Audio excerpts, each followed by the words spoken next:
Hello again, friends, and you are our friends, and welcome back to another edition of Jim Cornette's Drive Thru right here on another summer's day. And of course, we have a lot to talk about, but we're going to begin right away by talking about the life, the career, the man who we all love, Terry Funk. I am the great Brian Last, but here's the star of the Drive Thru, Mr. Jim Cornette. Well, this is another one that I could have done without doing, to be honest, this show, and not because of we don't want to talk to the listeners, but because of the subject that we have to address at the top of the program before we do anything else, because one of the most important figures in not only in my lifetime in wrestling, but in the history of professional wrestling is gone. And, you know, it's kind of cathartic, I guess. We do these shows when we don't want to and get it out. The news just came out yesterday afternoon as we're speaking. And, you know, you, Brian, and I, we've had over the last few weeks, family issues, medical issues, you know, all kinds of tugs on our time back and forth. And it's like, oh, we got to record, we got to watch this, we got to watch that. I'll reveal we're not going to talk about last night's AEW Dynamite on the program, because after I heard, and I know, Brian, you feel the same way, after I heard what the news was yesterday afternoon, the last thing I wanted to do was watch any more current wrestling.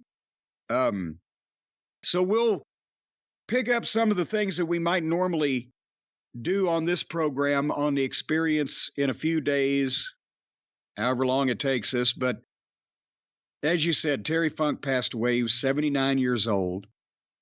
And, you know, people who are within the business have known for some time, I can't remember how long it was, that Terry's been living in an assisted living facility. And he was at start a few years ago having good days and bad days. And, you know, you haven't seen, obviously, he hasn't made any public appearances in some time now, but some people have had the opportunity to go out to West Texas and visit him. And so people were kind of prepared that the day was going to come, but it still obviously is not any easier when it does. And, you know, everybody's been making comments, not only the fans, everybody in the business has either been interviewed or statements or tweeted or whatever, but predominantly the feeling was he the greatest of all time? And that's so broad and so subjective, but can you honestly make a case for anybody that in the history of our business that has been that level of star for that long a period of time and performed at the level he did, not only the physical part, but the psychological part and the verbal part, drew as much money in a variety of situations and or was a pivotal part of so many promotions and so many great moments. And behind the scenes, not only was a mega superstar in the ring in Japan, but behind the scenes was instrumental in Baba's pipeline of American talent, got tons of guys their first Japanese exposure. But the point I'm making is he was an important guy in the ring, out of the ring for a longer period of time at the top, was never used as a preliminary guy pretty much his entire career after he broke in Amarillo, you know, at his dad's promotion, and obviously, you know, made the spot shows and the tank towns and was on early on the card at that point. But what, Brian, by a couple years into his career, when Dory, who was a couple years older, started making out dates and the campaign for him to be world champion, Terry and Dory Sr. started making out dates in support of that. Florida, they worked Madison Square Garden in the early 70s because of Dory's respect, Sr.'s respect with everybody.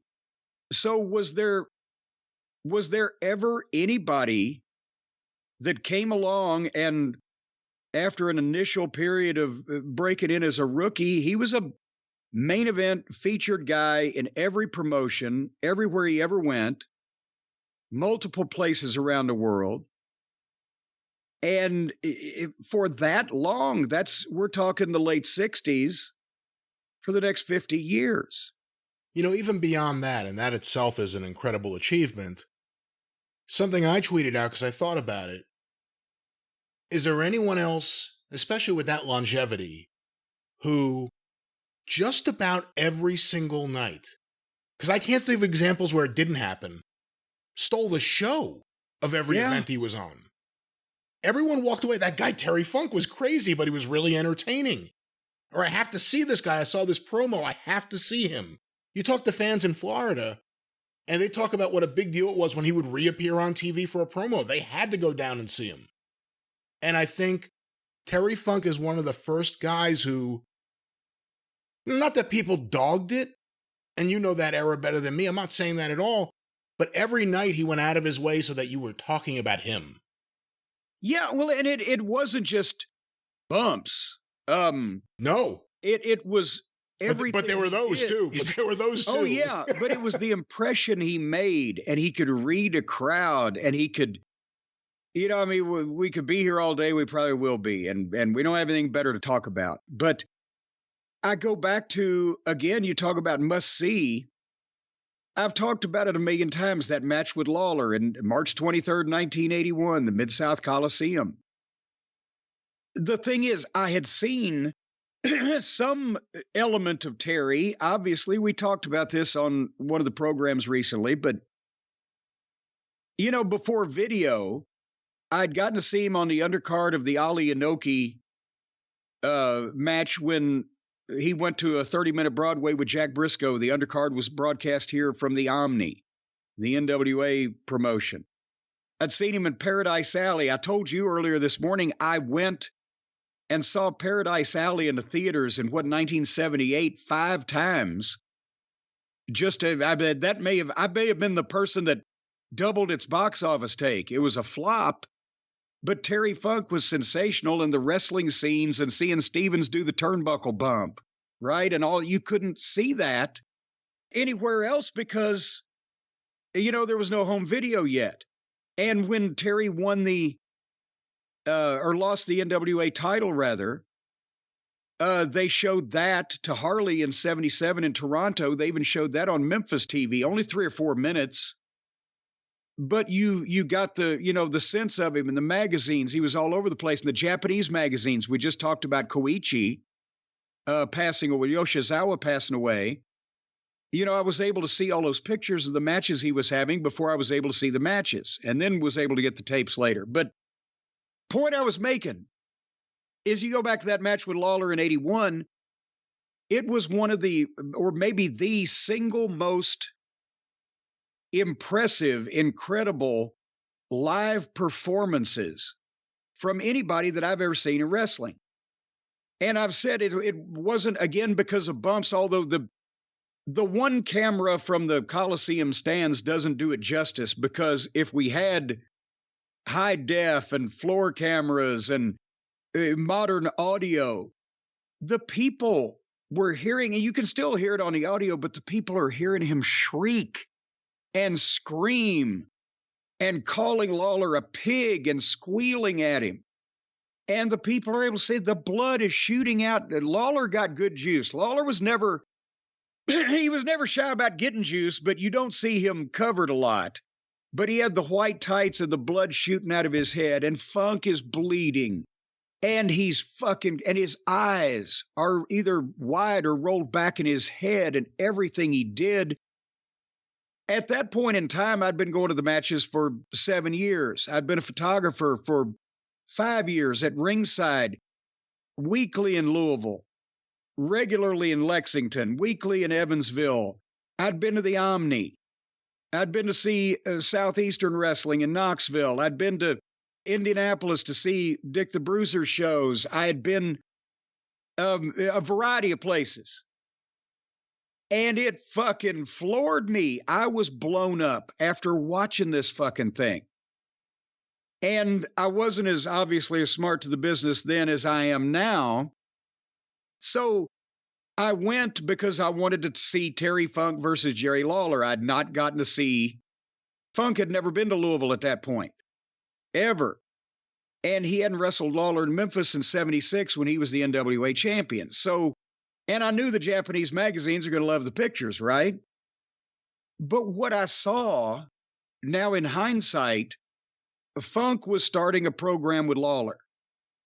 And traditionally, when you start programs, it's another guy in the territory. And so the heel just jumps the baby face, or they have a match on TV with a disputed finish or whatever.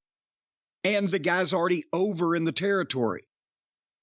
But this was Terry Funk coming in, hadn't wrestled in town in 5 years, going against the top baby face and going to start a long-term program. He knew he had to fucking get over. So in one night, in a match with a count-out finish, right, of all things, he had those people screaming and yelling and panicked and drained.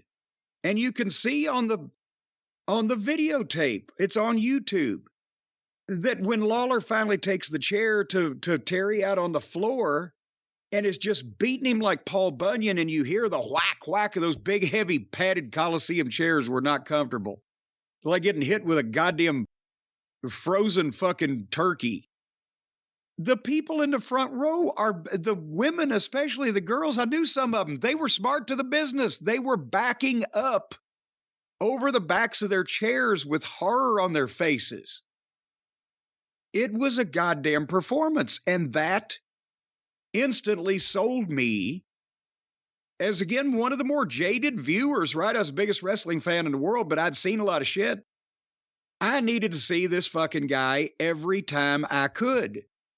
And that for that whole program, I was driving back and forth, Memphis, Louisville, Lexington, wherever the fuck he may be. Because it was always a different match. It was always chaos, but it was always different. I'm rambling now. No, you're not. And when I first started tape trading, it was a big deal. Now it's so easy to find a lot of these things, but to find like the definitive cut of Lawler, Terry Funk, Empty Arena. You'd get one version that was slightly edited. Another version, you couldn't see Lance smoking his cigarette. Another version, you didn't get to hear any of the cursing. But when you finally got it and got the whole thing, it was a big deal. You know where you got that from? Is that from you? I went over to Jerry Jarrett's house out in Hendersonville, the big one we were talking about recently. And Randy West, the office wing, had all the tapes that they had saved set up there on a metal stand. And I would take my VCR over, and while he pittered around and did his shit and we talked about wrestling, I hooked it up and I would dub over copies of all the shit that they had left that I could get of that time period. And one of them was the unedited with the cussing Empty Arena match. Was that a big deal to you to get that unedited version? Good God, are you kidding? If the car had caught on fire on the way back home, I would have grabbed the box of tapes and let the car burn. I got a lot of stuff there that they still had at that time, because we've talked about that they erased all their tapes, but that definitely was a big deal. And, that's the thing, is that match obviously made me a Terry Funk fan, which I already was anyway, just because of his persona and the things I'd seen in the movies. But once you got to start seeing him work, then and plus I got to meet him at that point. He knew not only was I a huge fan of his, but also I was taking pictures for Gong magazine. So he was more than kind in posing, or, not, he would, that's the thing, is the first time he did it, I almost shit myself. And then I came to expect it, but I never let him get too close. If I'm shooting pictures at ringside, right? And he's working with Lawler, and he's got Lawler down on the floor, and he's hit him with the fucking chair, whatever. He turns and he sees me. And he starts looking at me. And then I put my camera down from my face, and I kind of see that he's looking at me. And then he takes a step or two toward me with that kind of sideways walk, and he looks a little stranger at me. And I just started doing this because it was kind of natural. You see me backing up, and where I'm kneeling down, I start to come up in a squat like, what, are you talking to me? Are you looking at me? And then he'd take a couple more steps, and I'd stand up and start backing up, and he'd break out in a run. And I would take off, and he'd run me 2 laps around the ring until maybe Lawler would come up when I passed him and fucking nail him and stop him. They get back in their match. Anytime you ever saw Terry run, he never looked like he was taking a step back. It looked like he was running full steam at whoever he was running at. Yes, but he didn't. I made sure he never caught me because there was obviously, I didn't know this was coming. He caught you in 83. Well, hold on. I mean, as a photographer, I was like, I don't know what the fuck's going to happen, but he knew I was smart enough to work with him, right? And if I hadn't worked with him, he probably would have, he'd had to rip my clothes off or something. But the people would react to that because they would see he was a master of the pantomime. They would see him look at me, and they would look then to see what he was looking at, and then they would see the reaction of the person he was looking at was, oh shit. And then they'd get with it. And when I was running away from him, they're cheering like, run, run, run, So a couple years later. Well, before you get that, I just wanted to ask you a question about all this. Yes. Are you a sissy? Well, that's the thing. Because I think I see a sissy, Lance. So it's Super Bowl weekend of 1983, and the Coliseum is literally running on Sunday afternoon. You can come at, I think it was 1 or 2 o'clock, and see the wrestling matches and get back by 5:30. You can be back home and see the Super Bowl, right? And with that strategy, it was a little off. I think we only did 6,000 or 7,000 people, whatever. But nevertheless, that weekend, Terry comes in to make the Memphis TV on Saturday morning and then the Sunday afternoon show.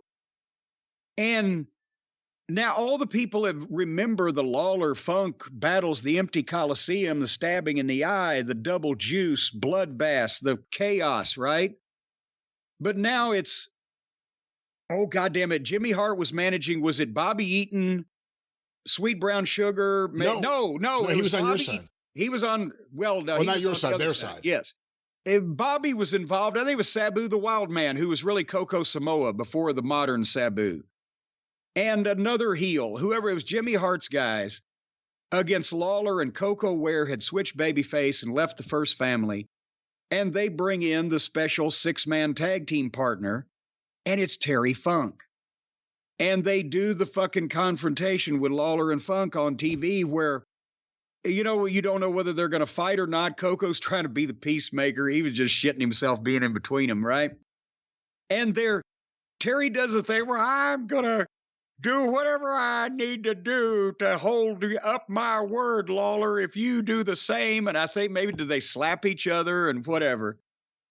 And then when I got to TV that morning, I'm managing Jesse Barr and Adrian Street, right?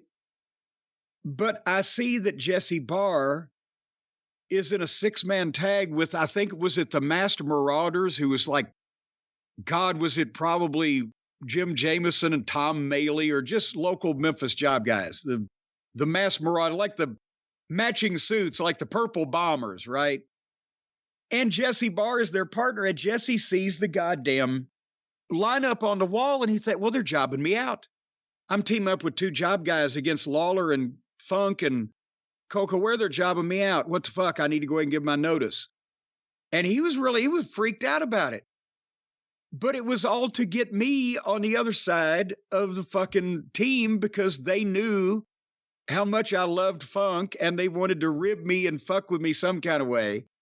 And I don't, to this day, 40 years later, know whether that Lawler said, hey, Terry, chase him around and, rip his pants off, or whether Lawler just said, just chase Cornette, or just do something with Cornette.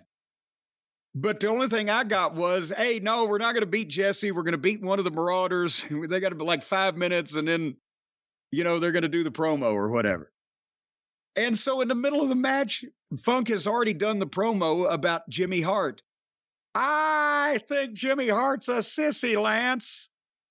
Well, then in the middle of the match, I'm there at ringside, and Terry goes over and says, Lance Russell, I think I see a sissy.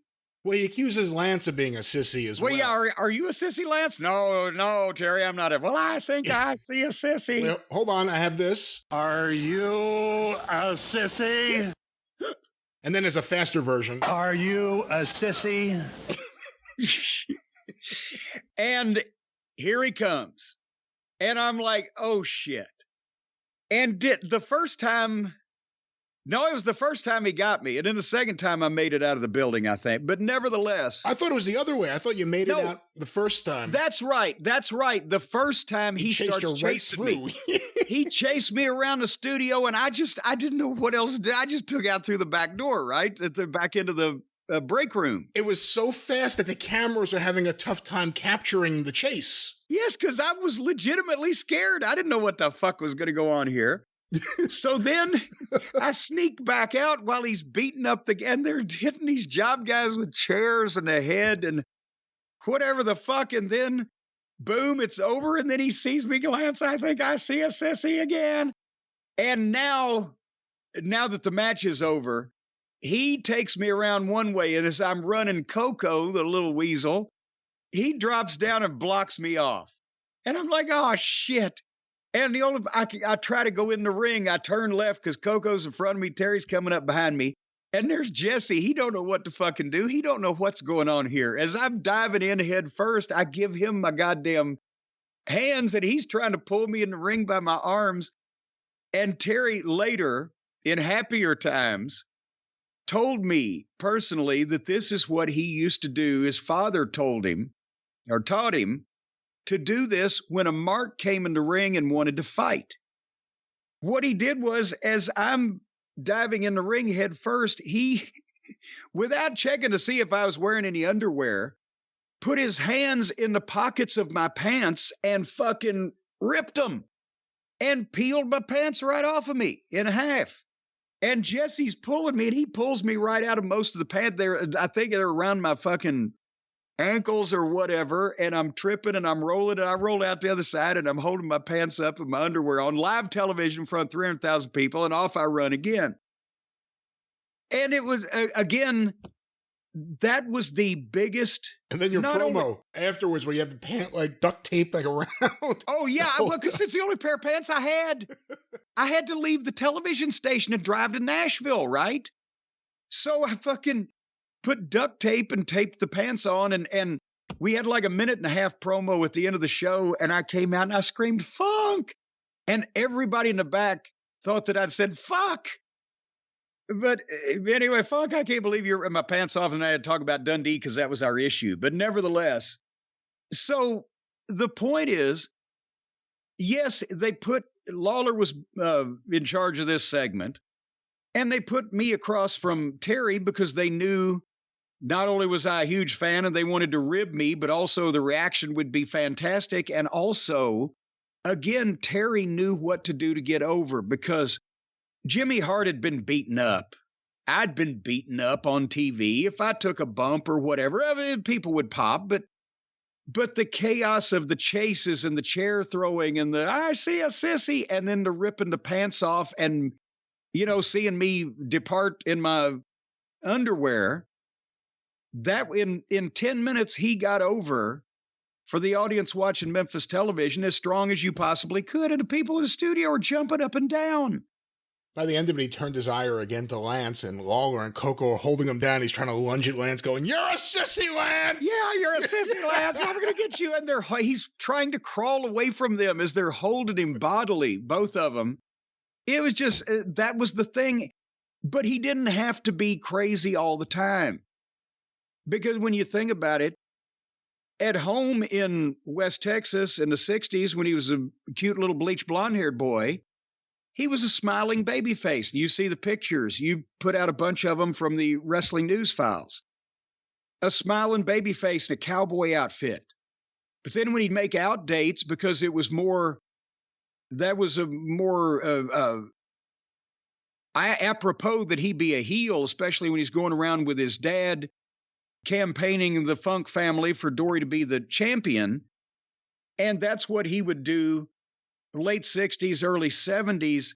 He'd be an evil cowboy, a nasty cowboy when he went and did outdates as a heel. And I remember one of the first magazine covers that when I found wrestling magazines, I think this one was from, what would it have been, 72. Remember the big bloody picture of Terry and the caption, "I'm not my brother's policeman." That was like the big book of wrestling or whatever, maybe. Or maybe it's one of the London publishings. But they would send Terry around.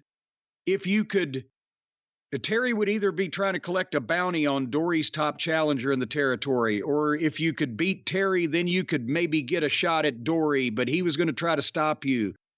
And he was going territory to territory doing that, and he could be a heel or a baby face, depending on the situation, and do it almost instantaneously. He could switch from one thing to the other. And then I know, promoters' kids get a bad rap as well. They had it handed to them on a silver platter. But I mean, my God, I don't think anybody's ever said after Dory Sr. died in 73, Terry was in more territories and was in bigger spots. All those promoters didn't do that because they loved his father. It's because he drew money and everybody wanted to work with him, and he was fucking great. And then in the mid 70s, remember at the same time he'd be a heel in Florida with the beaded braids in his hair and the orange shirt that says Dusty sucks eggs. Somewhere else, maybe out in Texas, he'd be the smiling baby face that, was taking up against the evil heel for the honor of the state of Texas. Or, whatever the case. If you think about even like the early 80s, in the States, he may pop up in Florida or Georgia or Memphis or wherever it may be. Sometimes he would have some facial hair to really add to things. And then, at the end of the month, he would shave it off and go to Japan, where he was the biggest babyface ever. Yeah. There was no American babyface ever as big as Terry Funk was in the early 80s. And remember, there's some great video. Did he have the crew cut because of the movie? I think so. Frankie the Thumper. Because it's the 78 right? tournament, isn't it? Yeah. So he shows up with a fucking crew cut because of the movie, but it's still, that's the first video that I got really started seeing the Funk, specifically Terry, was the Japanese stuff, because obviously, that was the prize tapes that you could get at the time was Baba and Inoki's shows. And the main event matches, we've talked about those, unlike anything you'd see in the United States. But my God, not only were the matches great, but the entrances, the Japanese people had normally been, not indifferent, but reserved, sedate at, public events and everything. And then here comes Terry Funk and the streamers and the hoopla and children, kids running around. And there's people hanging on him around his neck to where he's trudging to get to the ring. And they almost pull him off the side of the ring when he's trying to get up on it. And they're just raving lunatics screaming for Terry Funk. He was the most popular American in the history of Japan, I would think. And as some people would say, Brody or Hansen, they loved to watch Brody and Hansen wrestle, but they just loved Terry Funk as a person. And Hansen, over time, there's an argument. But again, I think if you're looking specifically at the peak, 1983, there's never been an American, even the Destroyer, for that peak, there's never been an American that was as popular in Japan as that moment for Terry Funk. I mean, he had commercials, he had endorsements, he did the album, singing. Some of that stuff was Jimmy Hart's music that didn't become a hit in Memphis. He just did the same songs. That's why you hear Terry Funk singing "We Hate School." Yeah. My DJ's playing my favorite song. But again, you look at the magazines, we talked about them recently from that period of time. It went so, not overboard in a bad way, but it was so overboard with Terry. Multiple different magazine companies all doing big features on Terry, magazines just about Terry. They go to Amarillo. And then it's really cool because it's like pictures of Terry at home, pictures of Terry on the ranch. And then it seems like they just go anywhere with him. Here's Terry at the bank. Here's Terry at the bar. Here's Terry just shaking hands with people on the street. But there's many different photos and magazines like that. He was that big. If you think about wrestling figures, you know, before the LJNs, there were the Poppy figures out of Japan in 1981. First round of figures, Terry Funk.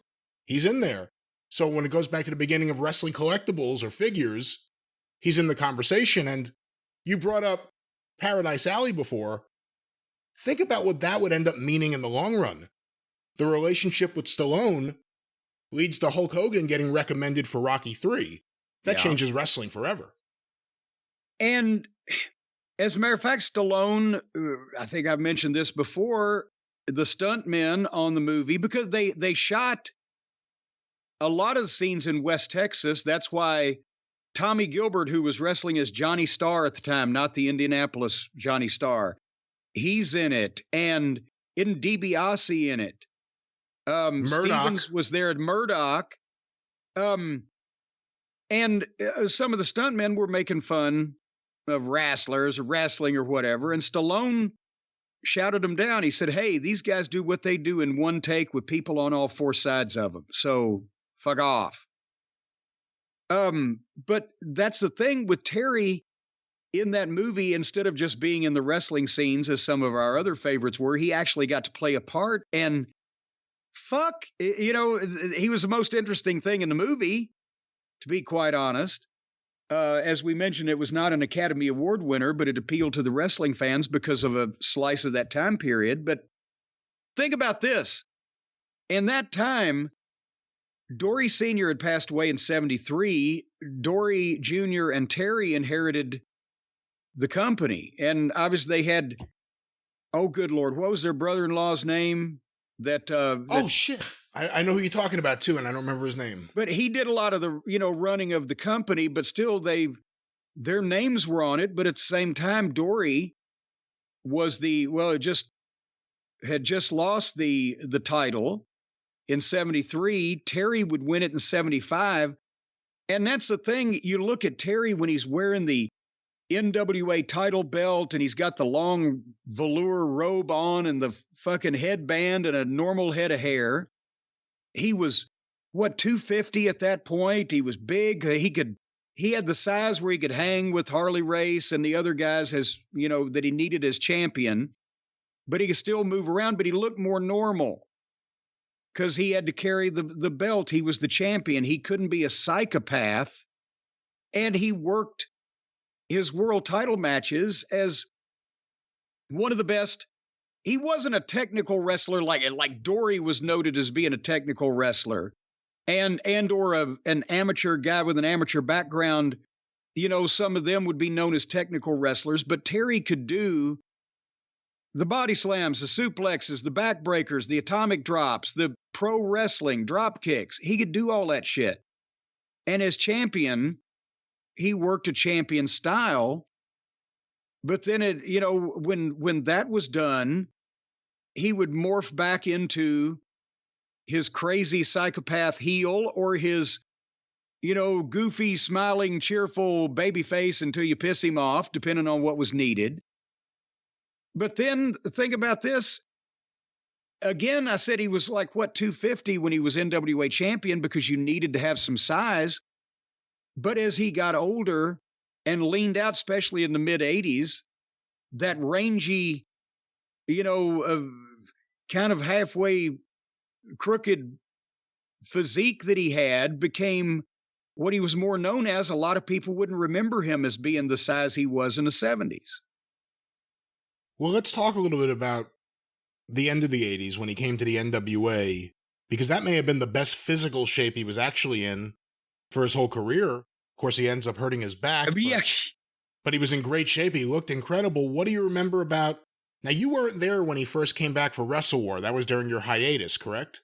Yes, and I was extremely pissed off when I found out they shot that angle and I wasn't there, but I was watching it on pay-per-view, so I actually got to experience it as a fan. But So you didn't know he was going to be there as a fan? I mean, Well, as a no, fan, as a coworker, you're watching this and Terry Funk showed up? No, I didn't know they were going to. Remember, he was a judge at ringside. That's right. So I knew that was going to. I didn't know they were going to shoot an angle. I thought it was going to be another WCW. Here's RoboCop or whatever, right? And I should go back one thing real quick. The NWA title years. That's what I was going to say. Is he was still part owner of the Amarillo promotion that he got from his dad. Plus, he's the world champion, traveling all over the place. Plus, he's, Terry Funk, so he's going to put everything into it. That's when he and Vicky had trouble. And the only reason that he asked out as the champion was he wanted to, which he did, go back home and fix things with Vicky, and they were together, another 30 years until she passed away. Was it 40? Wait a minute, I think it would have been in the 40s, because that's 78 to 2018, 40 years. Yeah. So he did that, that's why that he, asked out early as world champion, but still, he kept up the Japanese tours and the periodic territories. But then in the mid 80s, that brief period of time, he and Dory went to the WWF, and Dory became Haas, I think. Terry went first. Haas joined him after the fact. Yeah, but so Terry was Adam. Too bad and then I guess Jesse Barr became Jimmy Jack or Little Joe. He replaced Terry. When Terry left, they needed another crazy brother, so they invented Jimmy Jack. And that's, what, Jesse Barr, again, he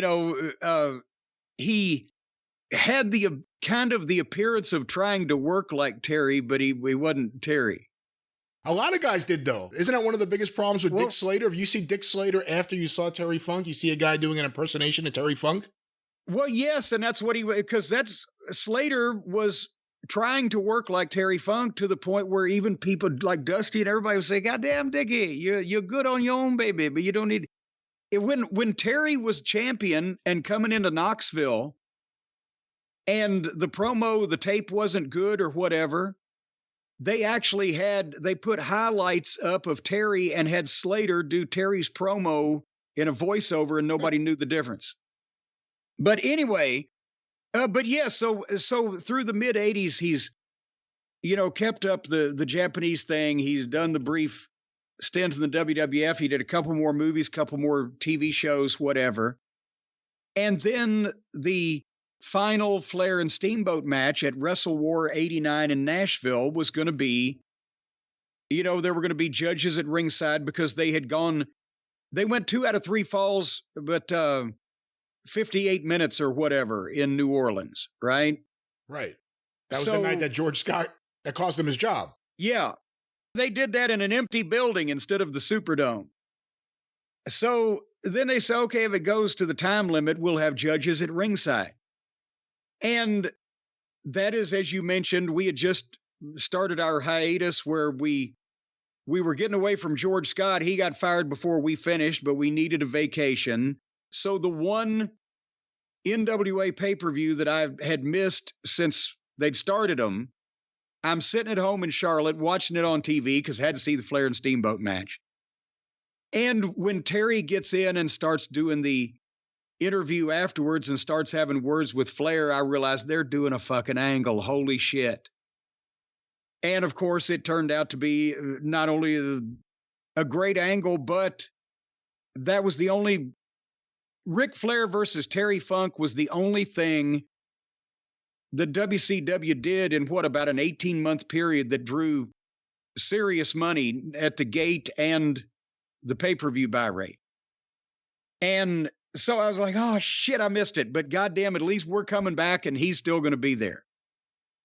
And, that was everybody, at least the one thing they could agree on in WCW, we've talked about the constant booking changes, and the booking committee gave way to Flair, and then Hurd interfered so much, Flair quit, and it was a committee again, and then Ole was in. But everybody wanted to do something with Terry Funk except for Jim Hurd. That's why that run he got with Flair and also with Steamboat was kind of uninterrupted because even the booking changes, nobody was going to say, well, no, we want to move Funk out of here, except for Herd. So the booking committee had made the deal to bring him in. Eddie Gilbert was still on it, loved Terry Funk. Jim Ross respected Terry Funk. Kevin Sullivan. Yeah. So, they got that started. And then when Flair later on in the summer saw that things were, continuing to go to shit in other directions, he wanted to be the booker. Obviously, the first thing he did is magnify what they had been doing. And we loved the plastic bag over the head. Loved it, loved it, loved it. I don't even know the reason why. But we loved it because it was classic Terry Funk. It was an old-time wrestling angle for the people who don't have any idea what I'm saying. So the fucking deal on one of the Clash of Champions is Flair is the baby face. Funk and his manager, Gary Hart, and the rest of Gary Hart's army, they're the heels. And Funk takes a plastic bag and puts it over Flair's head. And you're seeing Flair struggling and trying to breathe. Oh, my God. And the people are screaming. It's been done, countless times in wrestling. But that's when TBS saw that fucking live clash. I can't remember who signed the memo. Do you remember? It's in my fucking book, I think. But that's when they sent the memo, said, no, you can't do this. And we used to joke, the professional wrestling is a show about gratuitous violence, and they told us that we were not allowed to show any more gratuitous violence. And then they talked about branding irons and crowbars, and I can't remember what else had been involved, but they went absolutely ape shit over the plastic. But Flair loved it, Funk loved it, I loved it, Kevin loved it because people loved it. They went crazy. And that, as I said, I can't think of another match that during that at least a year that did the house that houses that Flair and Funk did, or the pay-per-view buy rate. Because it was heat you could feel, and it was a different match for Flair. Flair was having to have a different match. And that registered. That's one of the reasons it was a special year, 89 for Flair. He turns 40 and he has the Steamboat series and then the Flair series, then the Funk series, two completely different matches. But then they retire him. In 83, we talked about his popularity in Japan. He announced his retirement. And although he would come back, not wrestling at first, but eventually wrestling for All Japan, it was never the same. Different situation here. They retire him after the I Quit match. He stays around. All of a sudden, he's a babyface commentator. And that was Herd. And Terry wasn't happy because he went into the I Quit match. I mean, obviously, he knew that eventually Flair would win the program in some fashion. Flair won every match, I think. But I mean, have the last word in the program without him coming back to get more heat. But Herd threw that in. And after I think the publicity was already out on the match and everything, and it wasn't like a huge stipulation that was announced to the people. Herd just said, yeah, and as soon as you finish that match, then we're going to transition. We're going to get you out of the ring and into commentary. He thought Terry was entertaining, but he thought Terry Funk was too old. In November 1989, Terry Funk was too old to stay on the roster of WCW in the state that it was in, and he should be moved to be an announcer. This is before Terry was in Smoky Mountain Wrestling or ECW or the WCW back again in the mid-90s, or was on WrestleMania 14 and was one of the tag team champions in the late 90s for the WWF, and on and on. He was at that point, he was 45 years old. And fucking Herd wanted to, against his will, retire him and make him an announcer, which he did the best he could with. And it's not like he was bad, but he was not. He also, they put him on the booking committee.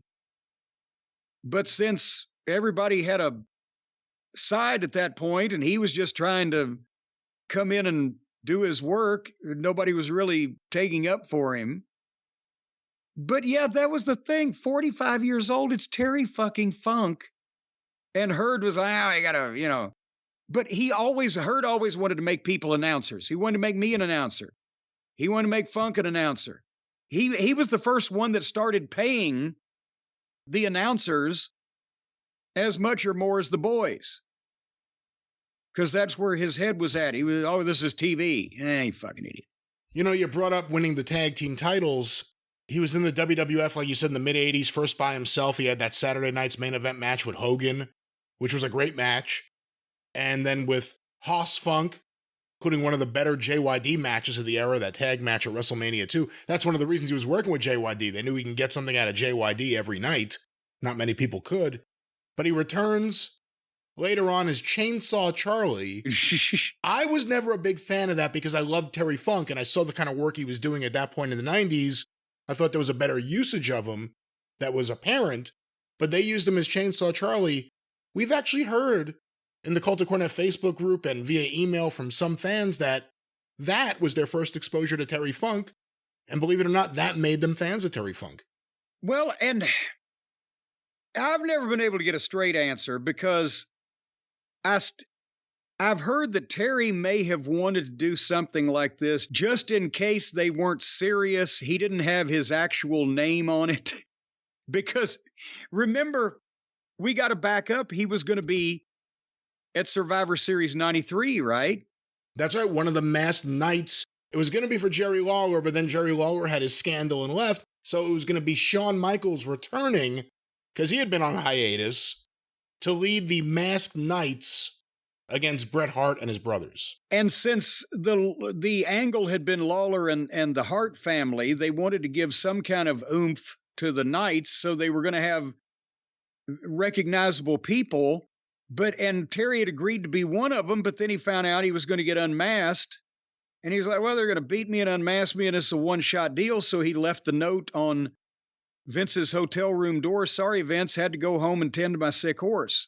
Yeah, can you imagine? I mean, this is Terry Funk, and this is 93, and in 93, he's about to do a lot of really cool stuff in Smoky Mountain. He's doing good stuff, but he's about to do really good stuff in ECW. He's about to have a few appearances in WCW a year later, and then later come back there. They're going to unmask him with, who was it, Jeff Gaylord? Yeah. Greg Valentine? Yeah. I mean, yeah. That wouldn't have really worked well for him. And he knew that, so he departed. But then where were we going? Oh, so with the Chainsaw Charlie thing, it may have been a deal where he didn't necessarily want his name on until he felt it out a little bit. But also when I first heard it, I'm like, Chainsaw fucking Charlie, why are you not you? And I couldn't. Bruce told me this reason and that reason, the other reason, but you can't ever tell whether Bruce is telling the truth about anything or not. But the Chainsaw Charlie thing, the actual name, came from what he used to call his friend John Ayers, who used to play in the NFL. And he was from West Texas also and had gotten cancer, later passed away. I know they did a number of, benefits, memorials, etc., in his name. But point being, he used to call him Chainsaw Charlie because of the chainsaw he had on his property or whatever the case. So that's how Terry became Chainsaw Charlie. Now, none of this was shared with Kevin Dunn, the erstwhile vice president of television programming and producer, whatever. But we were in a production meeting, and again, it came up, Chainsaw Charlie's he came out of the box. That's how he's, anybody that comes out of a box gets over. That's where this came from. And Kevin Dunn had to bring up, well, now it's a new character, so should we? I said, you honestly know that as soon as he comes out, whether he's got the pantyhose on his head or he's dressed whatever, that they're going to know that that's Terry Funk, right? Well, Jim, this is a completely different audience, and it is, and I think it was Madison Square Garden. Or was yes, it was Madison Square Garden there too. Yeah. Same place that he didn't think they'd know who the fuck Cactus Jack was, and he brought the house down. I said, I'm just telling you, or the announcer's going to say something because they're going to know who this is and whatever the fuck. Kevin's like, as soon as Terry came out and lifted that chainsaw in the air and did that circular walk leaning to the left, the people started chanting, Terry, Terry, Terry. Anyway, so, again, this is 10 years after the other guy thought, well, we'll make him an announcer. And he's still tearing the house down. And through the injuries, I don't know, going back to the program with Flair and Steamboat in WCW in '89, he broke his coccyx. Is that how you say that? His back. I mean, that's a better way to say it, but his coccyx, yeah. No, it's not your back. It's your lower back. It's your tailbone. It's your tailbone. Imagine, feel back, ladies and gentlemen, in betwixt the crack of doom back there, the sharp, pointy little bone right at the top of your crack. That's your tailbone. He broke that and didn't want to, because he was in main events every night and he didn't want to hurt the company, didn't want to take time off. So he would get on the airplane and he would strap himself in the seat for takeoff. And as soon as they turned the seatbelt sign off, he would get out of the seat, turn around, kneel in the airplane seat, hug the back, and ride to the town the rest of the way like that, because he couldn't sit long enough on his tailbone to take a plane flight, and he was working the main event every night. And then, he becomes this independent superstar. Independent wrestling means a lot of different things today than it did in the early 90s. In the early 90s, there were a lot of people didn't work out for. A lot of people you may have seen end up in Dallas in the dying days or on Savaldi's TV. Wasn't a lot happening, but there were certain guys that can come in and work an indie shot, and it meant something. And Terry Funk was one of those first guys. He had a series of matches with Eddie Gilbert. Even before ECW, worked for Dennis. He, of course, did a lot of stuff for Joel Goodhart.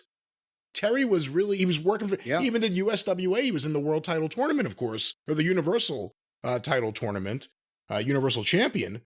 So, he was doing all these different things. And then in 93 with ECW, he comes in under Eddie, stays for Paul Heyman. The early days of ECW, when people really were talking about, you have to see what's going on there, it was about 3 wrestlers. Sabu, Shane Douglas's promos, because at first you had never heard anyone say fuck, so it was a big deal for a little while, and Terry Funk. And it was, Paul Heyman used him differently than anyone else ever had or ever would again. It was the Terry Funk that the fans loved. Yeah. Middle-aged and crazy, and we love him for it. And it was perfect for that environment because, as we've talked about, most of the Philly fan base especially, but most of the ECW Northeast fan base were the emerging smart fans that now were looking at Terry as, and Paul played into that with Desperado, the theme music, and he's an elder statesman. He's a legend. Because they were so supportive of ECW as a promotion itself, and they see this guy who doesn't have to come in there, doesn't need the money to do this crazy shit, but is as helping validate their company. So he becomes, for the first time in the United States, probably nationally ever, and for the first time in the U.S. in almost any territory in years, he becomes the beloved Terry Funk. And they're carrying him out of the ring on their shoulders, the fans are. He was a different kind of worker, and that's one of the reasons he stood out. Some of the matches that exist from the 70s, him against Bill Watts right before he won the NWA title, and for Leroy McGurk, not even Mid-South Wrestling, various different things. You see the bumps he's taking, the things he's doing to himself in the ropes. Yeah. No one else worked like that, and by the 90s, he evolved with wrestling, and some people go, oh my God, I can't believe he's doing these things at his age, but he wanted to. And at the same time, he was doing things in ECW that at times went too far with barbed wire and fire, of course. Yeah, the fire was really too far. One of the last classic Terry Funk heel runs was in Smoky Mountain Wrestling. Well, and that's another of the things at the same time that he and Dory came up and did some barbed wire stuff. But at the same time he was doing that in ECW, he was having completely opposite style, classic NWA-style Southern wrestling matches in Smoky Mountain with the Armstrongs and Tracy Smothers. And, it was like he was a chameleon. He fit right into everything. And see, that was the thing, is you couldn't, in Smoky Mountain Wrestling, I couldn't make Terry Funk a babyface because he had the television exposure not only from Southeastern wrestling for all those years before that, but then from WCW and WWF as a heel. And plus, that was his strength when he came in as a heel to oppose a territory babyface. He could be the heel that traveled in and out. The babyface was the local hometown boy, and we're behind him. My fan base, as we've talked about on the program, was the furthest thing from newsletter reading smart fans. So they didn't see Terry as a beloved wrestling icon. They saw him as the heel that they'd always seen him presented as. So what better way to, and not only because they had history together, but what better way to find somebody that the people would think could possibly put an end to or defeat or hurt or maim or whatever Bullet Bob Armstrong than a guy that's been on his tail. They wrestled in Southeastern in the 70s there. They had history. So that's what I was telling you earlier today. Terry Funk main evented the worst house I ever drew in the Knoxville Civic Coliseum, and then my record best within the space of 11 months. And I will tell you how this happened. We did the big blow-off match with me and Bullet Bob Armstrong in August of 1993. And that's where we'd shot the angle in the Rage in a Cage in May, and we'd hospitalized Bob. And then Scott and Steve came back, try to get even with the Heavenly Bodies. And then Bob came back in 6-mans, and finally was a single match, Jim Cornette versus Bob Armstrong. Lumberjacks surrounding the ring with tennis rackets in case anybody tries to leave. Anything goes, and Bob swore he was going to send me to the same hospital that he went to himself when I hurt him, or he would refund everybody's money. And at that point, we did the biggest house we had done in our, 16 months in business or whatever, and drew over 3,000 people. But the next month was September. Back to school month, Tennessee Valley Fair month in Knoxville, traditionally the worst house that we'll do all year. But I needed to start something because Thanksgiving and Christmas and our big winter was coming up. That's when I called Terry. He was, as you said, making shots in different places. And I got him to come in and work with Bullet Bob in September. And the deal was, since I'd gone to the hospital, I'd found a guy that I thought could beat Bob Armstrong, Bullet Bob Armstrong, and by cracky, if Terry Funk can beat Bob Armstrong, then Jim Cornette becomes the commissioner of Smoky Mountain Wrestling.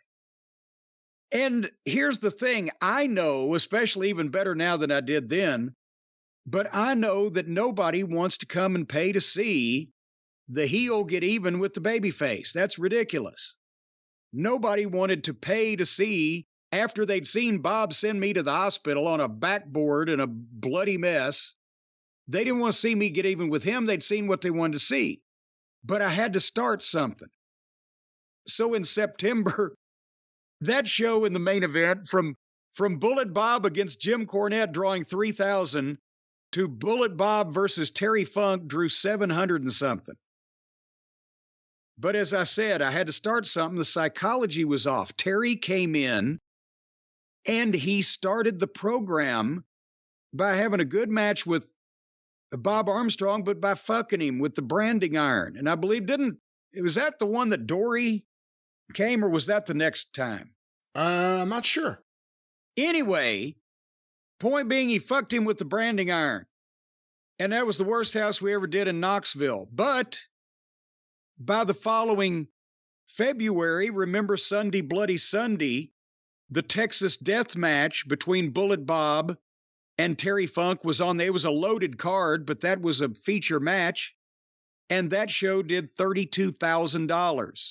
We did over 4,000 people. And then by August, that was the Night of Legends. Again, another loaded card, but the main event was Dory and Terry and Bruiser Bedlam with me in the corner against Bullet Bob, Road Warrior Hawk, and Tracy Smothers with Ron Wright. And that's where we did $40,000 and over 4,000 people. We started the program. Terry came in and got the heat. We brought Dory in to have tag team matches with Scott and Steve Armstrong in several different places, not only Knoxville, but they worked in Marietta, Georgia, when we ran in WCW's backyard. And the Armstrong boys were thrilled because not only did they grow up in the wrestling business where Dory and Terry were world champions and colleagues of their fathers, and they looked up to them and they were heroes and legends, but now they get to wrestle one of the great tag teams of the NWA of all history, especially the 70s and 80s, that they never thought they'd have that opportunity. And it stepped their game up because they were enjoying what they were doing. It was an honor for them. Like if a modern baseball player got to, play in a game against Mickey Mantle. He might be older, but it's still fucking Mickey Mantle, right? And they learn some shit. But that's the point I'm making is that they were the Armstrongs and the Funks or Bob Armstrong and Terry Funk were having matches, the quality of which in Knoxville and Smoky Mountain that you would have seen in Georgia Championship Wrestling or Florida back in the 70s. And that style of work and the fucking people loved that because that was the Tennessee crowd. And then they're going to Philadelphia and they're having all these crazy matches with, especially Terry, with Sabu and barbed wire and who knows what fuck's going on up there. And the people are loving that. It's a completely different style and he's a completely different guy. Yeah, within a few years, I was very lucky. I got to see live Terry Funk and Smoky Mountain Wrestling, the main event in Knoxville. It's a big deal just to have him at the West Town Inn with the rest of us fans. And then I got to see him in ECW for Barely Legal win the world championship. And that was all just about Terry being the ultimate sympathetic babyface that you wanted to get behind. And then I got to see him live in Amarillo against Bret Hart, also in 97 in September. Yes, you bastard. I didn't even get to go to that one. It was the week I started Nassau Community College. I got to fly down to Amarillo, Texas. It was the day Fritz von Erich died. And that was one of the coolest experiences of my life because it was still, I shouldn't say still because I never went there in the 70s, but Amarillo was a real small town. And Terry was big deal. And all the wrestlers were there in the town. And Terry took everyone out to a bar. We all got to go to the Double Cross Ranch.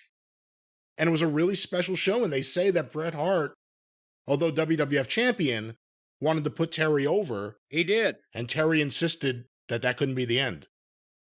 Well, and that we had done earlier in, what was it? It was probably 1995. The Heavenly Bodies and I did a show in Amarillo at the Amarillo Civic Center. Yeah. Is there any footage of that? Marty claimed there was. Marty Funk claimed there was, and I've begged for it, and I've never seen it. But what that show was, and then we'll go to Terry's match with Bret in a second, but they had gotten a sponsor. I think it was High Country Chevrolet. I have the program around here somewhere. And Terry called me to see if he could get some talent, not only because they were running the show at the Amarillo Civic Center, and I believe it was going to, some or all of it was going to benefit John Ayers, who was still fighting cancer at that point, I believe. But it was the Heavenly Bodies, Tom Pritchard and Jimmy Del Rey with me against Dory Funk Jr. and Dick Murdoch, because Terry was in the main event with Eddie Gilbert. And I wish we could have worked with the Funks. So does Dr. Tom. But, and then up and down the card, he had, different people from ECW or from Smoky Mountain or, whoever he was friendly with. But it The jammed that Romeros, building. The probably? Romeros were there, yeah, because they were local, the young bloods. And they were local superstars there. But we jammed the play, did like 6,500 people, the capacity of the Amarillo Civic Center, and what a fucking crowd. And the bodies match with Murdoch and Dory got over like crazy, and then they spanked me with my own racket and all that stuff. And then Terry tore the house down with that was Eddie Gilbert on that one. Yes.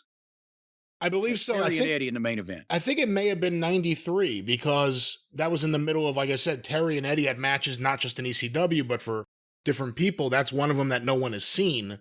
It seemed like a great indie show that just no one has ever seen the footage of. Yeah, and you know what? It wasn't 95. It was obviously 93 now that I think about it. But in 97, the match I went to that you're about to talk about, yes, that was billed at first it was going to be Terry Funk's retirement. And again, we talked about 2 other retirements he's had already.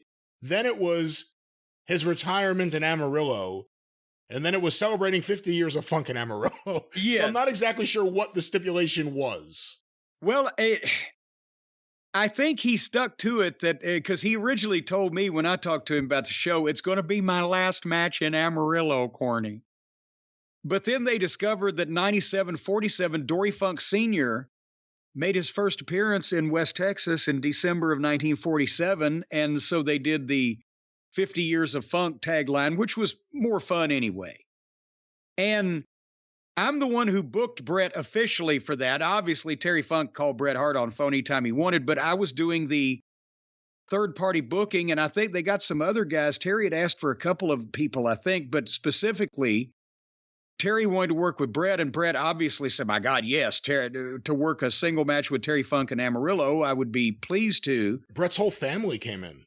Yeah. Stu was there, Ross was there, Bruce was there, big contingent. And, you know, and that was the thing is that Bret obviously wanted to put Terry over, and Terry said, no, then they'll know it's phony. Because, you know, I'm winning my last match. Bret Hart was who he was at that point. You know, not current WWF champion, I don't think, but about to be. No, he was WWF champion. Was he champion then? Okay. This is That's 2 months right. before Survivor Series. Okay. Well, anyway, nevertheless, he still wanted to put Terry Funk over. And Terry didn't want it because that would be ridiculous. He said, I'm 50 years old or whatever, and I'm, saying it's my last match in Amarillo, I'm going to beat the WWF champion. So he insisted that they not do that. But again, that's, the kind of guy, the kind of respect that the boys had for him. Well, it was the same thing with what was that, 2008? We did that Wrestle Reunion show for Sal Correnti. And it was the Midnight Express, Bobby, Dennis, and Stan in a 6-man against Dory and Terry and Mick Foley. And me and Bobby Heenan were in the corners. Oh, wow. That had to be either, it was in, goddamn, what is that communist enclave in Pennsylvania? King of Prussia. Communist enclave? Yeah, somehow they've got a communist enclave right there outside of Philadelphia. It's called King of Prussia. And he did the Wrestle Reunion and had that match booked. And we're, well, yes, okay, sign us up, right? And then we get there, and Sal Correnti, he says, well, I want you guys to fuck them. What? Yeah, you guys go over. I'm bringing you guys back, the Midnight Express, but I don't think I'm bringing Dory. I don't care. What are you talking about? And we could not convince Sal Correnti that not only would it be a downer for the people, but that it was preposterous that the Midnight Express as the heels would win that match over those 4 individuals. And no. So then we all sat down, and Terry's like, well, you can beat me. And Mick's like, no, I'll drop it. And we're like saying, no, we're trying to talk him into letting us get beat. I don't remember whether Dory ever offered to do the job or not. But everybody wanted to get beat. Nobody wanted to go over. And finally we said, all right, fuck it. I think we fucked somebody. I can't remember with the racket. I can't even remember which one. But then immediately, Bobby, his mobility was a little compromised at that point, and then came up from behind me and rolled me in the ring so that he could get involved. And then Cactus put the mandible claw on me while fucking they didn't rip my pants, at least. I just unbuckled them and they pulled them off. And then Dory and Terry both put double spinning toe holds on each of my left and right fucking legs while I had the mandible claw on me. And I figured, just besides the fact that that was just the coolest thing in the world, at least that may have made up to the ticket purchasing patrons for Sal Correnti's ridiculous, stupid fucking finish request. You know, one of my favorite videos out there, and I've talked about this in the past, Bob Barnett did a video of it, a few other people did. It was an indie show in California promoted by Dan Farron, the late Dan Farron. He's alive, but Mike Lano announced that he died on 2 different radio shows, so we call him the late Dan Farron. And he did this show, it was an afternoon show, and there were like local lucha guys on it. And I know Kurt Brown wrestled as Vandal Drummond on it. I believe he lost his hair on that show. And the main event was Sabu versus Al Snow, which in 94 was kind of a big indie match. This is what put Al Snow on the map for a lot of people, were the matches with Sabu. And they have a good match. All of a sudden, in the middle of the match, Terry Funk shows up. Not booked on the show. This is a small indie show in a residential neighborhood in California in the middle of the day. And Terry Funk shows up and starts tearing the place apart and attacking everyone. The woman who owned the building flipped out and called the cops. And it's all a video, because they didn't know who Terry was. Terry starts going after the photographers like you talked about earlier. At one point, there's a video cut, and it returns, and Terry is now outside in the parking lot under a car. And again, it's daylight. I mean, it's daytime. And Terry's screaming while under a car. And the video ends with Terry walking away shirtless down this residential street. It's incredible. And again, there was no one else who could have pulled that off. And it was just the kind of thing that, outside of his mainstream stuff, if you want to call it that, ECW, WCW, WWE, there was not an appearance that he made anywhere that wasn't incredibly memorable. Well, you know, you talk about making an impression.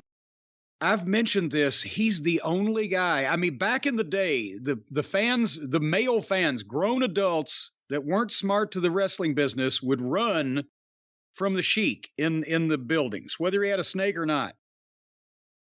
But as people started getting smarter and or kind of more with the lawsuit thing, at least, where, you know, yeah, he can't hit me, I can sue or whatever. They always used to tell heels, don't get up in one person's face. Yell at everybody as a group and you'll get heat. But if you get up in one person's face, and we've talked about it, if they laugh at you or they don't flinch or they fucking blow you off or whatever, then they've just buried you. With Terry, he could go out in a building cold, and before or after kayfabe was still a thing, and he would get up in a guy's face and back a motherfucker down. And I mean, he got away with it before when any other heel would try to do that and they'd get a knife in their fucking ribs. And then he could still do it when they were smart that, yeah, these people probably can't fucking punch me. I could sue them or I could call the cops or whatever, but I'm not sure about that fucking guy. You know, and there's also the way he talked, and it wasn't until years later, just because of my age and what I grew up watching, that I ever saw a King Curtis promo. And once you did, you understood where Terry got the whole like that thing in his voice came from King Curtis. And the emphasis when he gets to something, but with that Texas drawl. But he could be the most softest spoken guy if he needed to be in a professional setting, or he could, you know, go out of his mind. What'd you think of the stuff with him and Dusty Rhodes over the years? He seemed to love calling Dusty Rhodes an egg-sucking dog to the point where he put that phrase on the map. And even years later, I remember talking to Terry and asking about Dusty, and almost with a smile on his face and laughing, he's like, he's an asshole. Yeah. Like, he loved calling him an asshole. It wasn't like, I don't like the guy. It was, I love him. He's an asshole. Well, and see, Dusty's a Texas boy, and an egg-sucking dog is the worst kind of dog that you can have, Brian, because then you ain't got no breakfast when that dog goes in the coop and sucks all the goop out of all them eggs. I guess.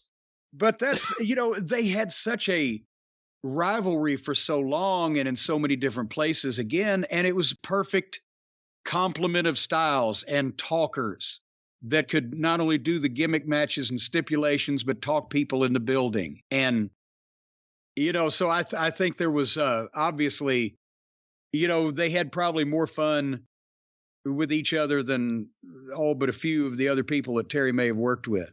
And, in terms of behind the scenes stuff, you talked about the fact that after Dory Sr. died, Dory Jr. and Terry really became power brokers between All Japan and all the American wrestlers that weren't wrestling for New Japan. And not many were. I mean, that was really just Vince McMahon Sr., Mike LaBelle, and guys from Europe. Everyone else was going to All Japan, and Terry and Dory were the conduits. And it wasn't just booking talent. When Terry Funk arranged the meeting in the Amarillo airport between Stan Hansen and Giant Baba, who flew in just for that meeting and then flew back home, that changed wrestling history. Stan Hansen jumping from New Japan to All Japan. Terry Funk was the one who was there to put Baba and Hansen together. So, Terry not only being the son of a promoter, but the son of one of the most well-respected, most influential promoters. He loved the wrestling business and understood how to spread or grow the wrestling business, or sympathized with people that were trying to do that. Same thing. Paul in Philadelphia, he had a bigger budget, and he had more, dates going on up there. But Terry in Knoxville with me, he understood what I was trying to do. He'd been to that territory before and knew it was a great small territory at one time.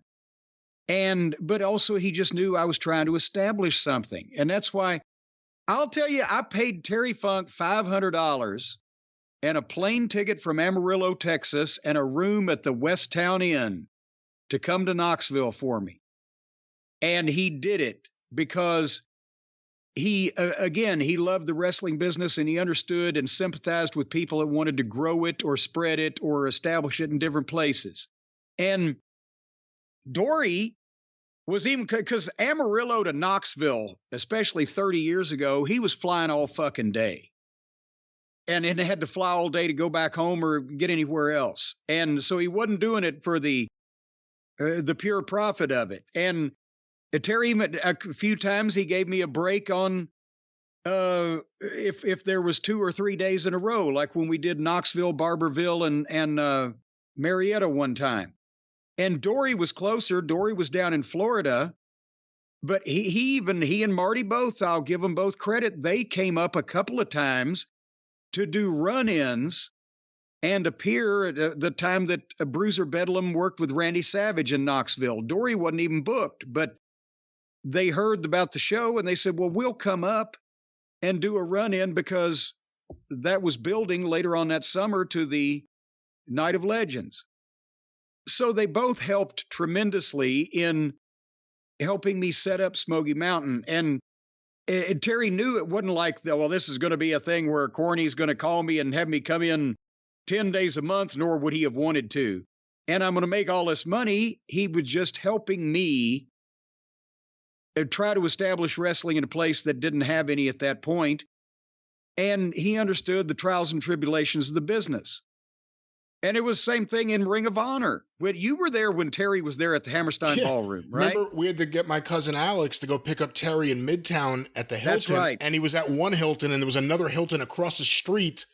So my cousin's trying to find Terry, and Terry's like, Alex, across the fucking That was actually the last time I got to see Terry, was when you brought him to Ring of Honor. And it was actually the last time I saw him, and he came right up to me and in front of the Manhattan Center, and we said hello, and it was great to see him. And that was the thing. I called him, and this was, what was that, 2011? I think Probably. So. 2010 or 2011. I'd called him and I said, Terry, have you seen any Ring of Honor? I've seen a little Corny. And I told him a little about it. I said, I'd love for you to come to New York. It would mean a lot to us. Just to speak to the boys and do the main event where what the fuck did we even have him do now? Was he the ringside enforcer? Because I remember he shot Truth Martini off so Truth could take his over the top rope backwards Harley race bump. But what did he fucking do that night? God damn it. I don't remember. All right. Well, he was a special referee or enforcer or whatever, but he was there to make sure that people didn't fuck around, and they didn't fuck around with Terry Funk in the building. And the fans in New York loved him. But I called Terry. I said, look, I swore, this promotion is on a shoestring budget.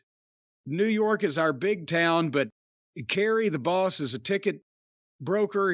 I said, we can fly you and Vicky up for the weekend in New York City and put you up at a nice hotel and get you tickets to a Broadway show the next night and pay you, I think, was it $1,000 or whatever, if you could come up and do this for her. Corny, I'd love to. Let me see what show she wants to see.